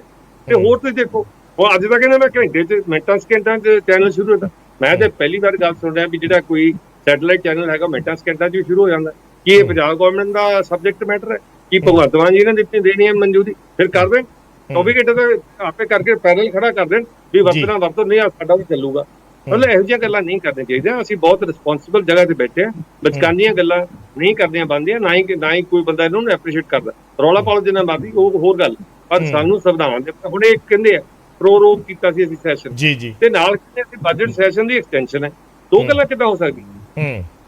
ਤੁਸੀਂ ਪ੍ਰੋਰੋਗ ਵੀ ਕਰਤਾ, ਫਿਰ ਤਾਂ ਨਵਾਂ ਲਾਣਾ ਪਏਗਾ, ਤੇ ਜੇ ਪ੍ਰੋਰੋਗ ਨਹੀਂ ਕੀਤਾ ਫਿਰ ਤੁਸੀਂ ਕਹੋ ਵੀ ਅਸੀਂ ਸੈਨੇਟਾਈਜ਼ ਕੀਤਾ ਸੀਗਾ, ਅਸੀਂ ਜਦੋਂ ਮਰਜ਼ੀ ਬੁਲਾ ਸਕਦੇ। ਮਤਲਬ ਇਹ ਗੱਲ ਬਹੁਤ ਕੰਟਰਾਡਿਕਟਰੀ ਨੇ। ਨਹੀਂ, ਇਹ ਜਿਹੜੀ ਉਹਦੇ ਤੇ ਇਨਫੋਰਮੇਸ਼ਨ ਹੈ ਜੋ ਵਿਧਾਨ ਸਭਾ ਦੇ ਉਹਦੇ ਤੇ ਇਨਫੋਰਮੇਸ਼ਨ ਹੁੰਦੀ ਹੈ, ਤਾਂ ਉਹਦੇ 'ਚ ਮੈਂਸ਼ਨ ਹੈ ਕਿ session is yet to be prorogued. ਇਹ ਲਿਖਿਆ ਹੋਇਆ ਹੈ। ਇਹ ਜਿਹੜਾ ਉਹਨਾਂ ਦੀ ਸਾਈਟ ਹੈ ਨਾ, ਉਹਨਾਂ ਦੀ ਸਾਈਟ ਤੇ ਪੇਪਰ ਨੇ, ਔਰ ਉਹਦੇ ਵਿੱਚ ਚੰਨੀ ਸਾਹਿਬ ਇਹ ਲਿਖਿਆ ਹੋਇਆ ਹੈ। ਇਹ ਜਿਹੜਾ ਸੈਸ਼ਨ ਹੈ ਇਹ 17 ਮਾਰਚ 2000 ਨਹੀਂ, ਇਹ ਸੈਸ਼ਨ ਜਿਹੜਾ ਹੈਗਾ 3 ਮਾਰਚ 2023 ਨੂੰ ਜਿਹੜਾ ਸੱਦਿਆ ਗਿਆ ਸੀ, ਉਹਦੇ ਵਿੱਚ ਲਿਖਿਆ ਹੋਇਆ ਹੈ ਕਿ session is yet to be prorogued. ਇਹਨਾਂ ਦੀ ਜਿਹੜੀ ਸਟੇਟਮੈਂਟ ਆ ਰਹੀ ਹੈ ਕਿ ਜਿਸ ਦਾ ਪ੍ਰੋਰੋਗ ਕਰਤਾ ਸੀਗਾ, ਇਹ ਕੰਟਰਾਡਿਕਟਰੀ ਗੱਲਾਂ ਕਰਦੇ। ਮੈਂ ਇਹ ਕਹਿ ਰਿਹਾ ਕਿਤੇ ਕੋਈ ਬਿਆਨ ਹੈ, ਕਿਤੇ ਕੋਈ ਬਿਆਨ ਹੈ, ਅਸੀਂ ਇਹਨੂੰ ਕਿਉਂ ਨਹੀਂ ਕਲੈਰਿਟੀ? ਚਲੋ ਗਰੇਵਾਲ ਸਾਹਿਬ ਕੁਝ ਕਹਿ ਰਹੇ ਆ ਕਿ ਮੈਂ ਕਲੈਰਿਟੀ ਦੀ। ਜੀ ਗਰੇਵਾਲ ਸਾਹਿਬ, ਕਲੈਰਿਟੀ ਇਹ ਗਿਆਨੀ ਜੀ ਨੇ ਜਦੋਂ ਰੋਕਿਆ ਸੀ ਨਾ, ਉਹ ਸੀਗਾ ਕਿ ਲੋਕਾਂ ਦੀ ਚਿੱਠੀ ਪੜਾਂਗੇ। ਗਿਆਨੀ ਜੀ ਨੇ ਰੋਕਿਆ ਸੀ ਤੇ ਉਦੋਂ 3 ਮਹੀਨੇ ਬਾਅਦ ਗਿਆਨੀ ਜੀ ਦੀ ਟਰਮ ਖਤਮ ਹੋ ਗਈ ਸੀ ਤੇ ਕਾਂਗਰਸ ਨੂੰ ਸਮਝ ਆ ਗਈ ਸੀ ਕਿ ਇਹ ਤਾਂ ਬਹੁਤ ਜ਼ਿਆਦਾ ਮਤਲਬ ਕਿ ਸਟੈਲਿਨਿਸਟਿਕ ਕੰਮ ਹੈ, ਜੋ ਕਿ ਅੱਜ ਹੋ ਰਿਹਾ ਹੈ, ਜੋ ਕਿ ਤੁਹਾਡੇ ਘਰਾਂ 'ਚ, ਫੋਨਾਂ 'ਚ, ਤੁਹਾਡੇ ਆਧਾਰ ਕਾਰਡ 'ਚ ਬੀਜੇਪੀ ਦੇਖ ਰਹੀ ਹੈ, ਉਹ ਕਾਂਗਰਸ ਵੀ ਦੇਖਦੀ ਸੀ। ਉਹ ਕੋਈ ਵੱਡੀ ਗੱਲ ਨਹੀਂ ਸਰ, ਪਹਿਲੀ ਗੱਲ। ਦੂਜੀ ਗੱਲ, yet to be, thank you Brar Sahib, yet to be sir technical term ਹਲੇ ਹੋਣਾ ਬਾਕੀ ਹੈ, 6 ਮਹੀਨੇ ਸਾਡਾ ਹੱਕ ਹੈ, ਪਹਿਲੀ ਗੱਲ। ਨੈਕਸਟ ਇੱਕ ਸਿੰਪਲ ਜੀ ਗੱਲ ਹੈ ਜੀ, ਸਿੰਪਲ ਜੀ ਗੱਲ ਹੈ। ਅਸੀਂ ਕਹਿ ਰਹੇ ਸੀ ਸਾਰਾ ਕੁਝ ਪਾਸ ਕੀਤਾ, ਗਵਰਨਰ ਸਾਹਿਬ ਇਹ ऑपोजिशन रूल स्टेट तो सब कुछ माड़ा। पंजाब में चिंता हो गई, बॉर्डर में हो गया, 4 रुपए लाइसेंस वाली बंदूक लेके चले गए, मणिपुर च 10,000 बंदूक चोरी होगी, ਧੀਆਂ ਭੈਣਾਂ ਦਾ ਬੁਰਾ ਹਾਲ ਹੋ ਗਿਆ, ਬਟਵਾਰਾ ਕਰਤਾ ਆਬਾਦੀ ਦਾ। ਉੱਥੇ ਗਵਰਨਰ ਦਾ ਆਪਾਂ ਨੂੰ ਨਾਮ ਵੀ ਨਹੀਂ ਪਤਾ, ਉੱਥੇ ਤੁਹਾਨੂੰ ਨਾਮ, ਮੈਨੂੰ ਨਹੀਂ ਪਤਾ, ਕਸਮ ਨਾਲ ਮੈਨੂੰ ਨਾਮ ਨਹੀਂ ਪਤਾ, ਮੈਂ ਨਹੀਂ ਪਤਾ। ਜੇ ਤੁਹਾਡੀ ਜਾਣਕਾਰੀ ਕਿਸੇ ਭਰਾ ਦੀ ਵਾਅਦਾ ਕਰਦੇ ਹੋ। ਨੈਕਸਟ ਜਿਹੜੀ ਸੰਵਿਧਾਨਕ ਗੱਲ ਕਰਦੇ ਆ, ਸੰਵਿਧਾਨ ਦੇ ਵਿੱਚ ਸਹੁੰ ਖਾਣ ਵਾਲੇ ਬੰਦਿਆਂ ਨੂੰ ਮਰਿਆਦਾ 'ਚ ਰਹਿ ਕੇ ਗੱਲ ਕਰਨੀ ਚਾਹੀਦੀ ਹੈ। ਕੈਬਨਿਟ ਮੰਤਰੀਆਂ ਨੂੰ ਹਿੰਦੂ ਰਾਸ਼ਟਰ ਦੀ ਗੱਲ ਨਹੀਂ ਕਰਨੀ ਚਾਹੀਦੀ। ਕੈਬਨਿਟ ਮੰਤਰੀਆਂ ਨੂੰ ਨਹੀਂ ਕਰਨਾ ਚਾਹੀਦਾ ਕਿ ਅਸੀਂ ਹਿੰਦੂ ਰਾਸ਼ਟਰ ਬਣਾਵਾਂਗੇ। ਚਲੋ ਆਪਾਂ ਹਿੰਦੂ ਰਾਸ਼ਟਰ ਵੱਲ ਨਾ ਜਾਈਏ, ਆਪਾਂ ਜੇ ਪੰਜਾਬ ਤੇ ਰਹੀਏ। ਉਹ ਵਾਰ-ਵਾਰ ਚੰਨੀ ਸਾਹਿਬ ਉਹੀ ਗੱਲ, ਚੰਨੀ ਸਾਹਿਬ ਨੂੰ ਮਾੜਾ ਜਿਹਾ ਕੁਝ ਐਡ ਕਰ ਲੈਂਦੇ, ਕੁਝ ਕਹਿ ਰਹੇ ਨੇ ਚੰਨੀ ਸਾਹਿਬ ਜੀ। ਹਾਂ, ਗੱਲ ਇਹ ਹੈਗੀ ਹੈ, ਦੇਖੋ ਕਹਿੰਦੇ ਇਦਾਂ ਦੀ ਗੱਲਾਂ ਨਹੀਂ ਕਰਨੀਆਂ ਚਾਹੀਦੀਆਂ। ਇਹ ਆਪਦੀ ਵਿਧਨ ਦੀ ਆਮ ਆਦਮੀ ਪਾਰਟੀ ਦੱਸ ਦੇਣ ਵੀ ਯੂਸੀਸੀ ਤੇ ਦਿੱਲੀ ਦਾ ਕੀ ਸਟੈਂਡ ਹੈ, ਪੰਜਾਬ ਦਾ। ਚਲੋ ਫਿਰ ਆਪਣਾ ਡੀਰੇਲ ਹੋ ਜੂਗਾ ਚੰਨੀ ਸਾਹਿਬ, ਤੁਸੀਂ ਇਹ ਕਹੀ ਹੈ ਇਹ ਗੱਲ ਪਹਿਲਾਂ ਤੁਸੀਂ ਕਹੀ ਹੈ ਵੀ ਡੀਰੇਲ ਹੋ ਜੂਗਾ। ਹਾਂ ਨਹੀਂ ਖਲਾਰਾ ਆਪਾਂ ਪਾਉਣਾ ਨਹੀਂ। ਦੇਖੋ ਜਿਹੜਾ ਮੇਨ ਇਸ਼ੂ ਹੈ, ਮੇਨ ਇਸ਼ੂ ਤੇ ਫੋਕਸ, ਹਾਂ ਉਹਦੇ ਵਿੱਚ ਗੁਰਬਾਣੀ ਵਾਲਾ ਬਿੱਲ ਜ਼ਰੂਰ ਆਉਂਦਾ ਹੈ। ਜਦੋਂ ਆਪਾਂ ਗਵਰਨਰ ਹਾਊਸ ਦੇ ਨਾਲ ਇਸ ਟਸਲ ਦੀ ਗੱਲ ਕਰਦੇ ਹਾਂ, ਖਾਸ ਕਰਕੇ ਰੀਸੈਂਟ ਐਕਟੀਵਿਟੀਜ਼ ਦੇ ਵਿੱਚ, ਤਾਂ ਉਹਦੇ ਤੇ ਅੱਜ ਜਦੋਂ ਸੀਐਮ ਸਾਹਿਬ ਬੋਲ ਰਹੇ ਸੀ, ਉਹਨਾਂ ਨੇ ਵੀ ਇਸੇ ਚੀਜ਼ ਦਾ ਜ਼ਿਕਰ ਕੀਤਾ ਔਰ ਉਹਨਾਂ ਨੇ ਕਿਹਾ ਕਿ ਇਹ ਸਾਨੂੰ ਇਹ ਲੱਗਦਾ ਕਿ ਬਿੱਲ ਡਿਲੇ ਕਰਨ ਦੇ ਟੈਕਟਿਕਸ ਨੇ। ਇਸ ਚੀਜ਼ ਦਾ ਜ਼ਿਕਰ ਹੋਇਆ ਜੀ। ਗੱਲ ਇਹ ਹੈ, ਦੇਖੋ ਪਹਿਲੀ ਗੱਲ ਤਾਂ ਕਿਹੜੀ ਸਰਕਾਰ ਹੈ ਜਿਹਦੀ ਇਹ ਜ਼ਿੰਮੇਵਾਰੀ ਹੋਵੇ ਵੀ ਕਿਸੇ ਵੀ ਧਰਮ ਦੇ ਵਿੱਚ ਤੁਸੀਂ ਦਖਲ ਦੇ ਕੇ, ਐਸਜੀਪੀਸੀ ਨੂੰ ਅਸੀਂ ਕਹਿੰਦੇ ਆ ਕਿ ਮਿੰਨੀ ਪਾਰਲੀਮੈਂਟ ਆਫ ਸਿੱਖਸ ਹੈ, ਤੇ ਉਹਨਾਂ ਨੂੰ ਆਪਣਾ ਨਹੀਂ ਪਤਾ, ਉਹ ਆਪਣੇ ਕੰਮ ਨਹੀਂ ਕਰ ਸਕਦੇ। ਵੈਸੇ ਤਾਂ ਉਹ ਵੀ ਨਹੀਂ ਕਰ ਰਹੇ ਪੂਰਾ ਕੰਮ ਜੋ ਉਹਨਾਂ ਨੂੰ ਕਰਨਾ ਚਾਹੀਦਾ ਸੀ। ਪਰ ਜੇ ਇੱਕ ਬੰਦਾ ਆਪਦੀ ਸੰਸਥਾ, ਉਹ ਜ਼ਿੰਮੇਵਾਰ ਨੇ, ਜਿਵੇਂ ਸਾਡੀ ਸਰਕਾਰ ਬਣਦੀ ਹੈ, ਲੋਕਾਂ ਕੋਲ ਜਾਂਦੀ ਹੈ, ਉਹ ਲੋਕ ਵੋਟ ਪਾਉਣ ਨਾ ਪਾਉਣ, ਇਸੇ ਤਰ੍ਹਾਂ ਐਸਜੀਪੀਸੀ ਹੈ, ਉਹ ਵੀ ਇੱਕ ਡੈਮੋਕ੍ਰੈਟਿਕ ਬਾਡੀ ਹੈਗੀ ਹੈ। ਤੁਸੀਂ ਉਹਨਾਂ ਤੇ ਥੋਪੀ ਜਾਂਦੇ ਸਾਰਾ ਕੁਝ ਆਪਦਾ, ਮੈਂ ਐ ਕਰ ਦੂੰ, ਮੈਂ ਐ ਕਰ ਦੂੰ, ਇਹਦੀ ਲੋੜ ਨਹੀਂ ਹੈਗੀ। ਉਹਨਾਂ ਨੂੰ ਦੱਸੋ ਭਾਈ ਐ ਕਰੋ, ਨਹੀਂ ਕਰਦੇ ਸਲਾਹ ਦਿਓ, ਪਰ ਇਹ ਨਹੀਂ ਹੈਗਾ ਕਿ ਤੁਸੀਂ ਉਹਨਾਂ ਨੂੰ ਕਹੋ ਵੀ ਤੁਹਾਡੇ ਕੋਲ ਨਹੀਂ ਹੁੰਦਾ ਮੈਂ ਕਰ। ਪਹਿਲੀ ਗੱਲ ਤਾਂ ਦੂਸਰਾ ਇਹ ਜਿਹੜਾ ਸਟੇਟ ਲੈਵਲ ਦੀ ਕੰਪੀਟੈਂਸ ਨਹੀਂ ਹੈਗੀ ਟੂ ਮੈਂਡ ਦਿਸ, ਉਹ ਤਾਂ ਐਸਜੀਪੀਸੀ ਰეკਮੈਂਡੇਸ਼ਨ ਤੇ ਪਾਰਲੀਮੈਂਟ ਕਰਦੀ ਹੈ। गरेवाल साहब कुछ कह रहे हैं, फिर मैं क्लेर साहब को ला रहे हैं जी।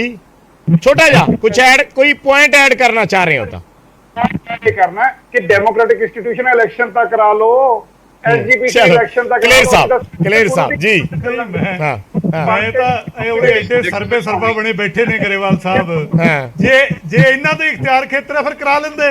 ਇਹਨਾਂ ਨੂੰ ਪੁੱਛੋ ਵੀ ਸਾਰੋਂ ਸਾਹਿਬ ਜਿਹੜੇ ਹੁਣ ਗੁਰਦੁਆਰਾ ਚੋਣਾਂ ਕਮਿਸ਼ਨਰ ਲੱਗੇ ਨੇ ਉਹ ਕਿਹੜੀ ਸਰਕਾਰ ਨੇ ਲਾਏ ਨੇ? ਤੁਸੀਂ ਕਲੀਅਰ ਸਾਹਿਬ, ਮੇਰਾ ਸਵਾਲ ਇਹ ਹੈ, ਕਲੀਅਰ ਹੈਗੇ ਜੀ। ਮੇਰਾ ਸਵਾਲ ਇੱਕ ਸੈਕਿੰਡ, ਜਿਹੜਾ ਮੈਂ ਚੰਨੀ ਸਾਹਿਬ ਨੂੰ ਸਵਾਲ ਕੀਤਾ, ਮੇਰਾ ਤੁਹਾਡੇ ਤੋਂ ਵੀ ਇਹੀ ਸਵਾਲ ਹੈ ਵੀ ਸੀਐਮ ਸਾਹਿਬ ਦਾ ਜਿਹੜਾ ਬਿਆਨ ਹੈ ਕਿ ਇਹ ਬਿੱਲ ਨੂੰ ਡਿਲੇ ਕਰਨ ਦੇ ਟੈਕਟਿਕਸ ਨੇ, ਉਹਨੂੰ ਕਿਵੇਂ ਦੇਖਦੇ ਹੋ? ਮੈਂ ਸਿੱਧਾ ਬਰਾੜ ਸਾਹਿਬ ਇਹ ਗੱਲ ਕਹਿਣਾ ਕਿ ਭਗਵੰਤ ਮਾਨ ਸਾਹਿਬ ਉਹ ਮੁੱਖ ਮੰਤਰੀ ਜਿਹਨੂੰ ਆਪਣੇ ਕੰਮ ਛੱਡ ਕੇ ਬਾਕੀ ਸਾਰੇ ਕੰਮਾਂ 'ਚ ਦਖਲ ਦੇਣ ਦਾ ਸ਼ੌਕ ਹੈ। ਮੈਂ ਤਾਂ ਭਗਵੰਤ ਮਾਨ ਸਾਹਿਬ ਨੂੰ ਪੁੱਛਦਾ ਵੀ ਅੱਜ ਪੰਜਾਬ ਦੇ ਉੱਤੇ ਐਡਾ ਵੱਡਾ ਮਸਲਾ ਖੜਾ ਹੈ ਕਿ ਹਰਿਆਣੇ ਨੂੰ ਚੰਡੀਗੜ੍ਹ ਦੇ ਵਿੱਚ ਵਿਧਾਨ ਸਭਾ ਲਈ ਜ਼ਮੀਨ ਦਿੱਤੀ ਜਾ ਰਹੀ ਹੈ, ਕੀ ਗੱਲ ਮੁੱਖ ਮੰਤਰੀ ਦੇ ਪੈਨ 'ਚ ਸਿਆਹੀ ਮੁੱਕੀ, ਉਹ ਮੁੱਦਾ ਕਿਉਂ ਨਹੀਂ ਚੱਕਦੇ? ਤੁਸੀਂ ਪੰਜਾਬ ਹੜ੍ਹਾਂ ਦੀ ਮਾਰ ਦੇ ਵਿੱਚ ਹੈ, ਉਹਦੇ ਲਈ ਪ੍ਰਧਾਨ ਮੰਤਰੀ ਕੋਲੇ ਕਿਉਂ ਨਹੀਂ ਜਾਂਦੇ? ਜੋ ਅੱਜ ਪੰਜਾਬ ਦੇ ਹਾਲਾਤ ਨੇ, ਸਿਰਫ ਲੋਕਾਂ ਤੱਕ ਰਾਸ਼ਨ ਇਸ ਗੱਲ ਕਰਕੇ ਲੇਟ ਪਹੁੰਚਿਆ ਕਿਉਂਕਿ ਥੈਲੇ ਨਹੀਂ ਛਪੇ ਸੀ ਮੁੱਖ ਮੰਤਰੀ ਦੀ ਫੋਟੋ ਵਾਲੇ, ਉਹਦੇ ਬਾਰੇ ਕਿਉਂ ਨਹੀਂ ਬੋਲਦੇ? ਜਿਹੜੇ ਆਪਦੇ ਇਖਤਿਆਰ ਖੇਤਰ ਨਹੀਂ ਉਹਨਾਂ ਦੇ ਵਿੱਚ ਦਖਲਅੰਦਾਜ਼ੀ ਕਰਨੀ ਹੈ। ਮੈਂ ਫੇਰ ਦੁਬਾਰਾ ਗਰੇਵਾਲ ਸਾਹਿਬ ਨੂੰ ਇਹ ਗੱਲ ਕਹਿਣਾ ਕਿ ਜੇ ਗਲਤ ਕੰਮ ਕਰੋਗੇ ਉਹ ਤੁਹਾਡੇ ਤੇ ਪੈਣਗੇ। ਤੁਸੀਂ ਪਹਿਲਾਂ ਆਪਣੀ ਤਾਂ ਆਊਟਪੁੱਟ ਦਿਖਾ ਦਿਓ। ਜਿਹੜਾ ਪਰਚਾ ਤੁਹਾਡੇ ਫਾਈਨੈਂਸ ਮਿਨਿਸਟਰ ਨੇ ਦਰਜ ਕਰਾਇਆ, ਜਿਹੜੇ ਤੁਹਾਡੇ 92 ਐਮਐਲਏ ਖਰੀਦੇ ਜਾ ਰਹੇ ਸੀ, ਉਹਨੂੰ ਤਾਂ ਕਿਸੇ ਤਨ ਪਤਨ ਲਾ ਦਿਓ। ਸਾਲ ਹੋ ਗਿਆ, ਲੋਕਾਂ ਨੂੰ ਦੱਸ ਦਿਓ ਵੀ ਕਿਹੜਾ ਬੀਜੇਪੀ ਦਾ ਲੀਡਰ ਸੀ ਜਿਹੜਾ ਤੁਹਾਡੇ ਐਮਐਲਏ ਖਰੀਦ ਰਿਹਾ ਸੀ। ਉੱਥੇ ਆ ਕੇ ਤੁਹਾਡੀ ਸਰਕਾਰ ਫੇਲ ਹੋ ਜਾਂਦੀ ਹੈ, ਲੋਕ ਸਕੀਮਾਂ ਦੇਣ 'ਚ ਤੁਹਾਡੀ ਸਰਕਾਰ ਫੇਲ ਹੋ ਜਾਂਦੀ ਹੈ, ਦੂਜੇ ਦੇ ਕੰਮ 'ਚ ਦਖਲ ਦੇਣੀ ਹੈ ਉਹ ਅਸੀਂ ਦੱਬ ਕੇ ਦੇਣੀ ਹੈ। ਸੋ ਕਿਰਪਾ ਕਰਕੇ ਪੰਜਾਬ ਕਨੀ ਧਿਆਨ ਦਿਓ, ਪੰਜਾਬ ਦੀ ਗੱਲ ਕਰੋ ਔਰ ਯੂਸੀਸੀ ਤੇ ਆਪਣਾ ਸਟੈਂਡ ਕਲੀਅਰ ਕਰੋ। ਫੈਡਰਲਿਜ਼ਮ ਦੀ ਗੱਲ ਕਰਦੇ ਹੋ, ਮੈਂ ਲਾਸਟ ਗੱਲ ਇਹ ਕਹਿੰਦੇ ਨੇ ਮੈਂ ਸਹਿਮਤ ਹਾਂ ਜੋ ਮਨੀਪੁਰ ਦੇ ਵਿੱਚ ਹੋਇਆ ਉਹ ਬਹੁਤ ਗਲਤ ਹੋਇਆ। ਮੈਂ ਗਰੇਵਾਲ ਸਾਹਿਬ ਤੁਹਾਡੇ ਨਾਲ ਸਹਿਮਤ ਹਾਂ, ਪਰ ਜਿਹੜੀ ਪਾਰਟੀ ਨਾਲ ਉਹਦੇ ਭਗਵੰਤ ਮਾਨ ਸਾਹਿਬ ਪੈਰੀ ਪੈਣ ਤੱਕ ਗਏ ਕਾਂਗਰਸ, ਉਹਨੇ 84 ਚ ਕੀ ਕੁਝ ਕਰਤਾ? ਹੋ ਗਏ ਸਹਿਮਤ, ਕਰ ਲਿਆ ਅਲਾਈਅੰਸ, ਦਿੱਲੀ 84 ਗੱਠਜੋੜ ਹੋ ਇੱਕ ਸੈਕਿੰਡ ਤੱਕ ਸਾਹਿਬ ਤੇ ਜੋ ਉਰੇ ਅਟੈਕ ਹੋਇਆ ਭੁੱਲ ਗਏ। ਐਕਚੁਅਲੀ ਗੱਠਜੋੜ ਇੱਕ ਵੱਖਰਾ ਵਿਸ਼ਾ ਹੈ, ਗੱਠਜੋੜ ਤੇ ਵੱਖਰੀ ਡਿਬੇਟ ਬਣਦੀ ਹੈ, ਕਰਾਂਗੇ ਗੱਠਜੋੜ ਤੇ ਵੱਖਰੀ। ਮੈਂ ਇੱਕ ਸੈਕਿੰਡ ਗਰੇਵਾਲ ਸਾਹਿਬ, ਅਮਨ ਜੀ ਤੁਸੀਂ ਕੁਝ, ਕਿਉਂਕਿ ਡਿਬੇਟ ਥੋੜੀ ਜੀ ਕਈ ਵਾਰੀ ਇਸ਼ੂਜ਼ ਐਸੇ ਹੁੰਦੇ ਆ ਤਾਂ ਪੋਲੀਟੀਕਲ ਜ਼ਿਆਦਾ ਉਸ ਪਾਸੇ ਹੋ ਜਾਂਦੀ ਹੈ, ਤੁਸੀਂ ਕੁਝ ਟੈਕਨੀਕਲ ਐਡ ਕਰਨਾ ਚਾਹੁੰਦੇ ਹੋ? ਆਖਰੀ ਕਮੈਂਟਸ ਆਪਣੇ। ਹਾਂਜੀ ਸਰ, ਦੇਖੋ ਤੁਸੀਂ ਇੰਡੀਵਿਜੂਅਲ ਐਕਟ ਨੂੰ ਇਸ ਸਟੇਜ ਤੇ ਨਾ ਦੇਖੋ। ਇਸ ਸਟੇਜ ਤੇ ਇਸ਼ੂ ਜਿਹੜਾ ਹੈਗਾ ਉਹ ਇਸ਼ੂ ਹੈਗਾ ਕਿ ਜਿਹੜੇ ਗਵਰਨਰ ਸਾਹਿਬ ਨੂੰ ਸਟੇਟ ਲੈਜਿਸਲੇਚਰ ਨੇ ਬਿੱਲ ਭੇਜਦੇ ਨੇ, ਜਦੋਂ ਇਹਨਾਂ ਮੁੱਦਾ ਉੱਠ ਗਿਆ, ਆਨਰੇਬਲ ਸੁਪਰੀਮ ਕੋਰਟ ਨੇ ਵੀ ਇਹੀ ਕਿਹਾ ਹੈ ਕਿ ਇਹ ਬਹੁਤ ਹੀ ਹਾਈ ਫੰਕਸ਼ਨਰੀਜ਼ ਨੇ ਸਟੇਟ ਦੇ, ਇਹਨਾਂ ਦੇ ਲੈਵਲ ਤੇ ਇੱਕ ਡਿਗਨਿਟੀ ਮੇਨਟੇਨ ਕਰਨੀ ਚਾਹੀਦੀ ਹੈ ਦੋਨੋਂ ਪੋਸਟ ਦੀ, ਗਵਰਨਮੈਂਟ ਦੀ ਵੀ ਤੇ ਗਵਰਨਰ ਸਾਹਿਬ ਦੀ ਵੀ। ਇਹਨਾਂ ਨੂੰ ਆਪਸ 'ਚ ਇਹਨਾਂ ਨੂੰ ਰਿਜ਼ੋਲਵ ਕਰ ਲੈਣਾ ਚਾਹੀਦਾ। ਜੇ ਗਵਰਨਰ ਸਾਹਿਬ ਦੇ ਕੋਈ ਕਮੈਂਟਸ ਨੇ ਉਹਦੇ ਤੇ, ਜੇ ਇਹਨਾਂ ਕੋਲ ਪਾਵਰ ਨਹੀਂ ਹੈ, ਦੇਖੋ ਸਿੱਖ ਗੁਰਦੁਆਰਾਜ਼ ਐਕਟ ਜਿਹੜਾ ਹੈ ਨਾ 1925 ਦਾ, ਉਹ ਪਹਿਲਾਂ ਗਵਰਨਰ ਸਾਹਿਬ ਦੀ ਪਰਮਿਸ਼ਨ ਲੈ ਕੇ ਪ੍ਰੈਜ਼ੀਡੈਂਟ ਅਸੈਂਟ ਨਾਲ ਪਾਸ ਹੋਇਆ ਹੈ। तो ਜੇ ਉਹਦੇ ਫਰਦਰੈਂਸ 'ਚ ਕੋਈ ਪਾਵਰ ਸਟੇਟ ਗਵਰਨਮੈਂਟ ਐਕਸਰਸਾਈਜ਼ ਕਰ ਰਹੀ ਹੈ, ਉਹਨੂੰ ਵੀ ਉਹ ਪ੍ਰੋਸੀਜਰ ਫੋਲੋ ਕਰਨਾ ਚਾਹੀਦਾ ਹੈ। ਦੋਨੋਂ ਸਾਈਡ ਨੂੰ ਆਪਣਾ ਪ੍ਰੋਸੀਜਰ ਫੋਲੋ ਕਰਨਾ ਚਾਹੀਦਾ ਹੈ। ਆਰਟੀਕਲ 200 ਦੀ ਪਾਵਰ ਯੂਟਿਲਾਈਜ਼ ਕਰਕੇ ਤੁਸੀਂ ਦੂਜੀ ਪਾਵਰ ਨੂੰ ਇਨਕਰੋਚ ਨਹੀਂ ਕਰਨਾ ਚਾਹੀਦਾ। ਸਿਮਿਲਰਲੀ ਸਟੇਟ ਗਵਰਨਮੈਂਟ ਨੂੰ ਯੂਨੀਅਨ ਸਬਜੈਕਟ ਤੇ ਲੈਜਿਸਲੇਟ ਨਹੀਂ ਕਰਨਾ ਚਾਹੀਦਾ। both parties have to remain in their constitutional powers। ठीक है गरेवाल साहब, हुण अपनी गल कह सकते हो। आखिरी मेरे को आखिरी 2-3 मिनट बचे हैं, दो। आई विश कोई इंटरप्ट नहीं करेगा। पहली गल तलवार साहब नहीं, मैं छोटा सारे तो कमेंट ले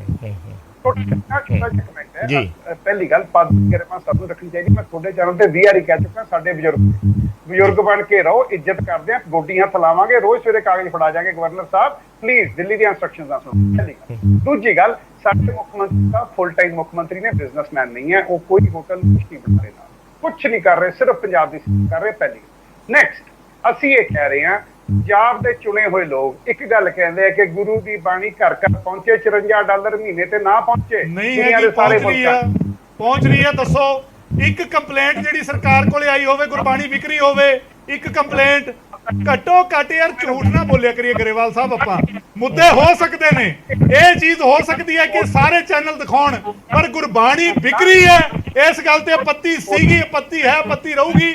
ਜੇ ਝੂਠ ਬੋਲੋਗੇ ਤਾਂ ਕੰਟਰਡਿਕਟ ਕਰੂੰਗਾ।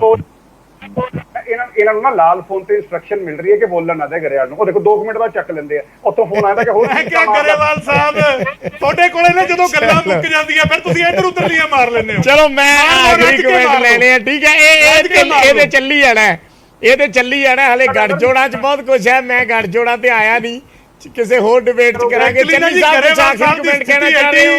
ਐਡੀ ਪਤਲੀ ਹੋ ਚੁੱਕੀ ਹੈ, ਇਹਨਾਂ ਨੂੰ ਪਤਾ ਹੀ ਨਹੀਂ। ਚੰਨੀ ਸਾਹਿਬ ਕੋਈ ਆਖਰੀ ਕਮੈਂਟ ਕਹਿਣਾ ਚਾਹ ਰਹੇ ਹੋ? ਅਸੀਂ ਕਾਂਗਰਸ ਦੇ ਨਾਲ ਆ, ਮੈਂ ਆਮ ਆਦਮੀ ਜਿਵੇਂ ਤਲਵਾਰ ਸਾਹਿਬ ਕਹਿ ਰਹੇ ਸੀ ਕਿ ਇੱਕ ਸੈਕਿੰਡ ਕਲੇਰ ਸਾਹਿਬ ਕਿ ਕਲੈਸ਼ ਨਹੀਂ ਹੋਣਾ ਚਾਹੀਦਾ, ਐਸੀਆਂ ਪੋਸਟਾਂ ਤੇ ਐਸੇ ਅਹੁਦਿਆਂ ਤੇ ਜਾ ਕੇ ਇਸ ਤਰੀਕੇ ਦਾ ਕਲੈਸ਼ ਨਹੀਂ ਹੋਣਾ ਚਾਹੀਦਾ, ਇਹਨੂੰ ਸੌਟ ਆਊਟ ਕਰਨਾ ਚਾਹੀਦਾ।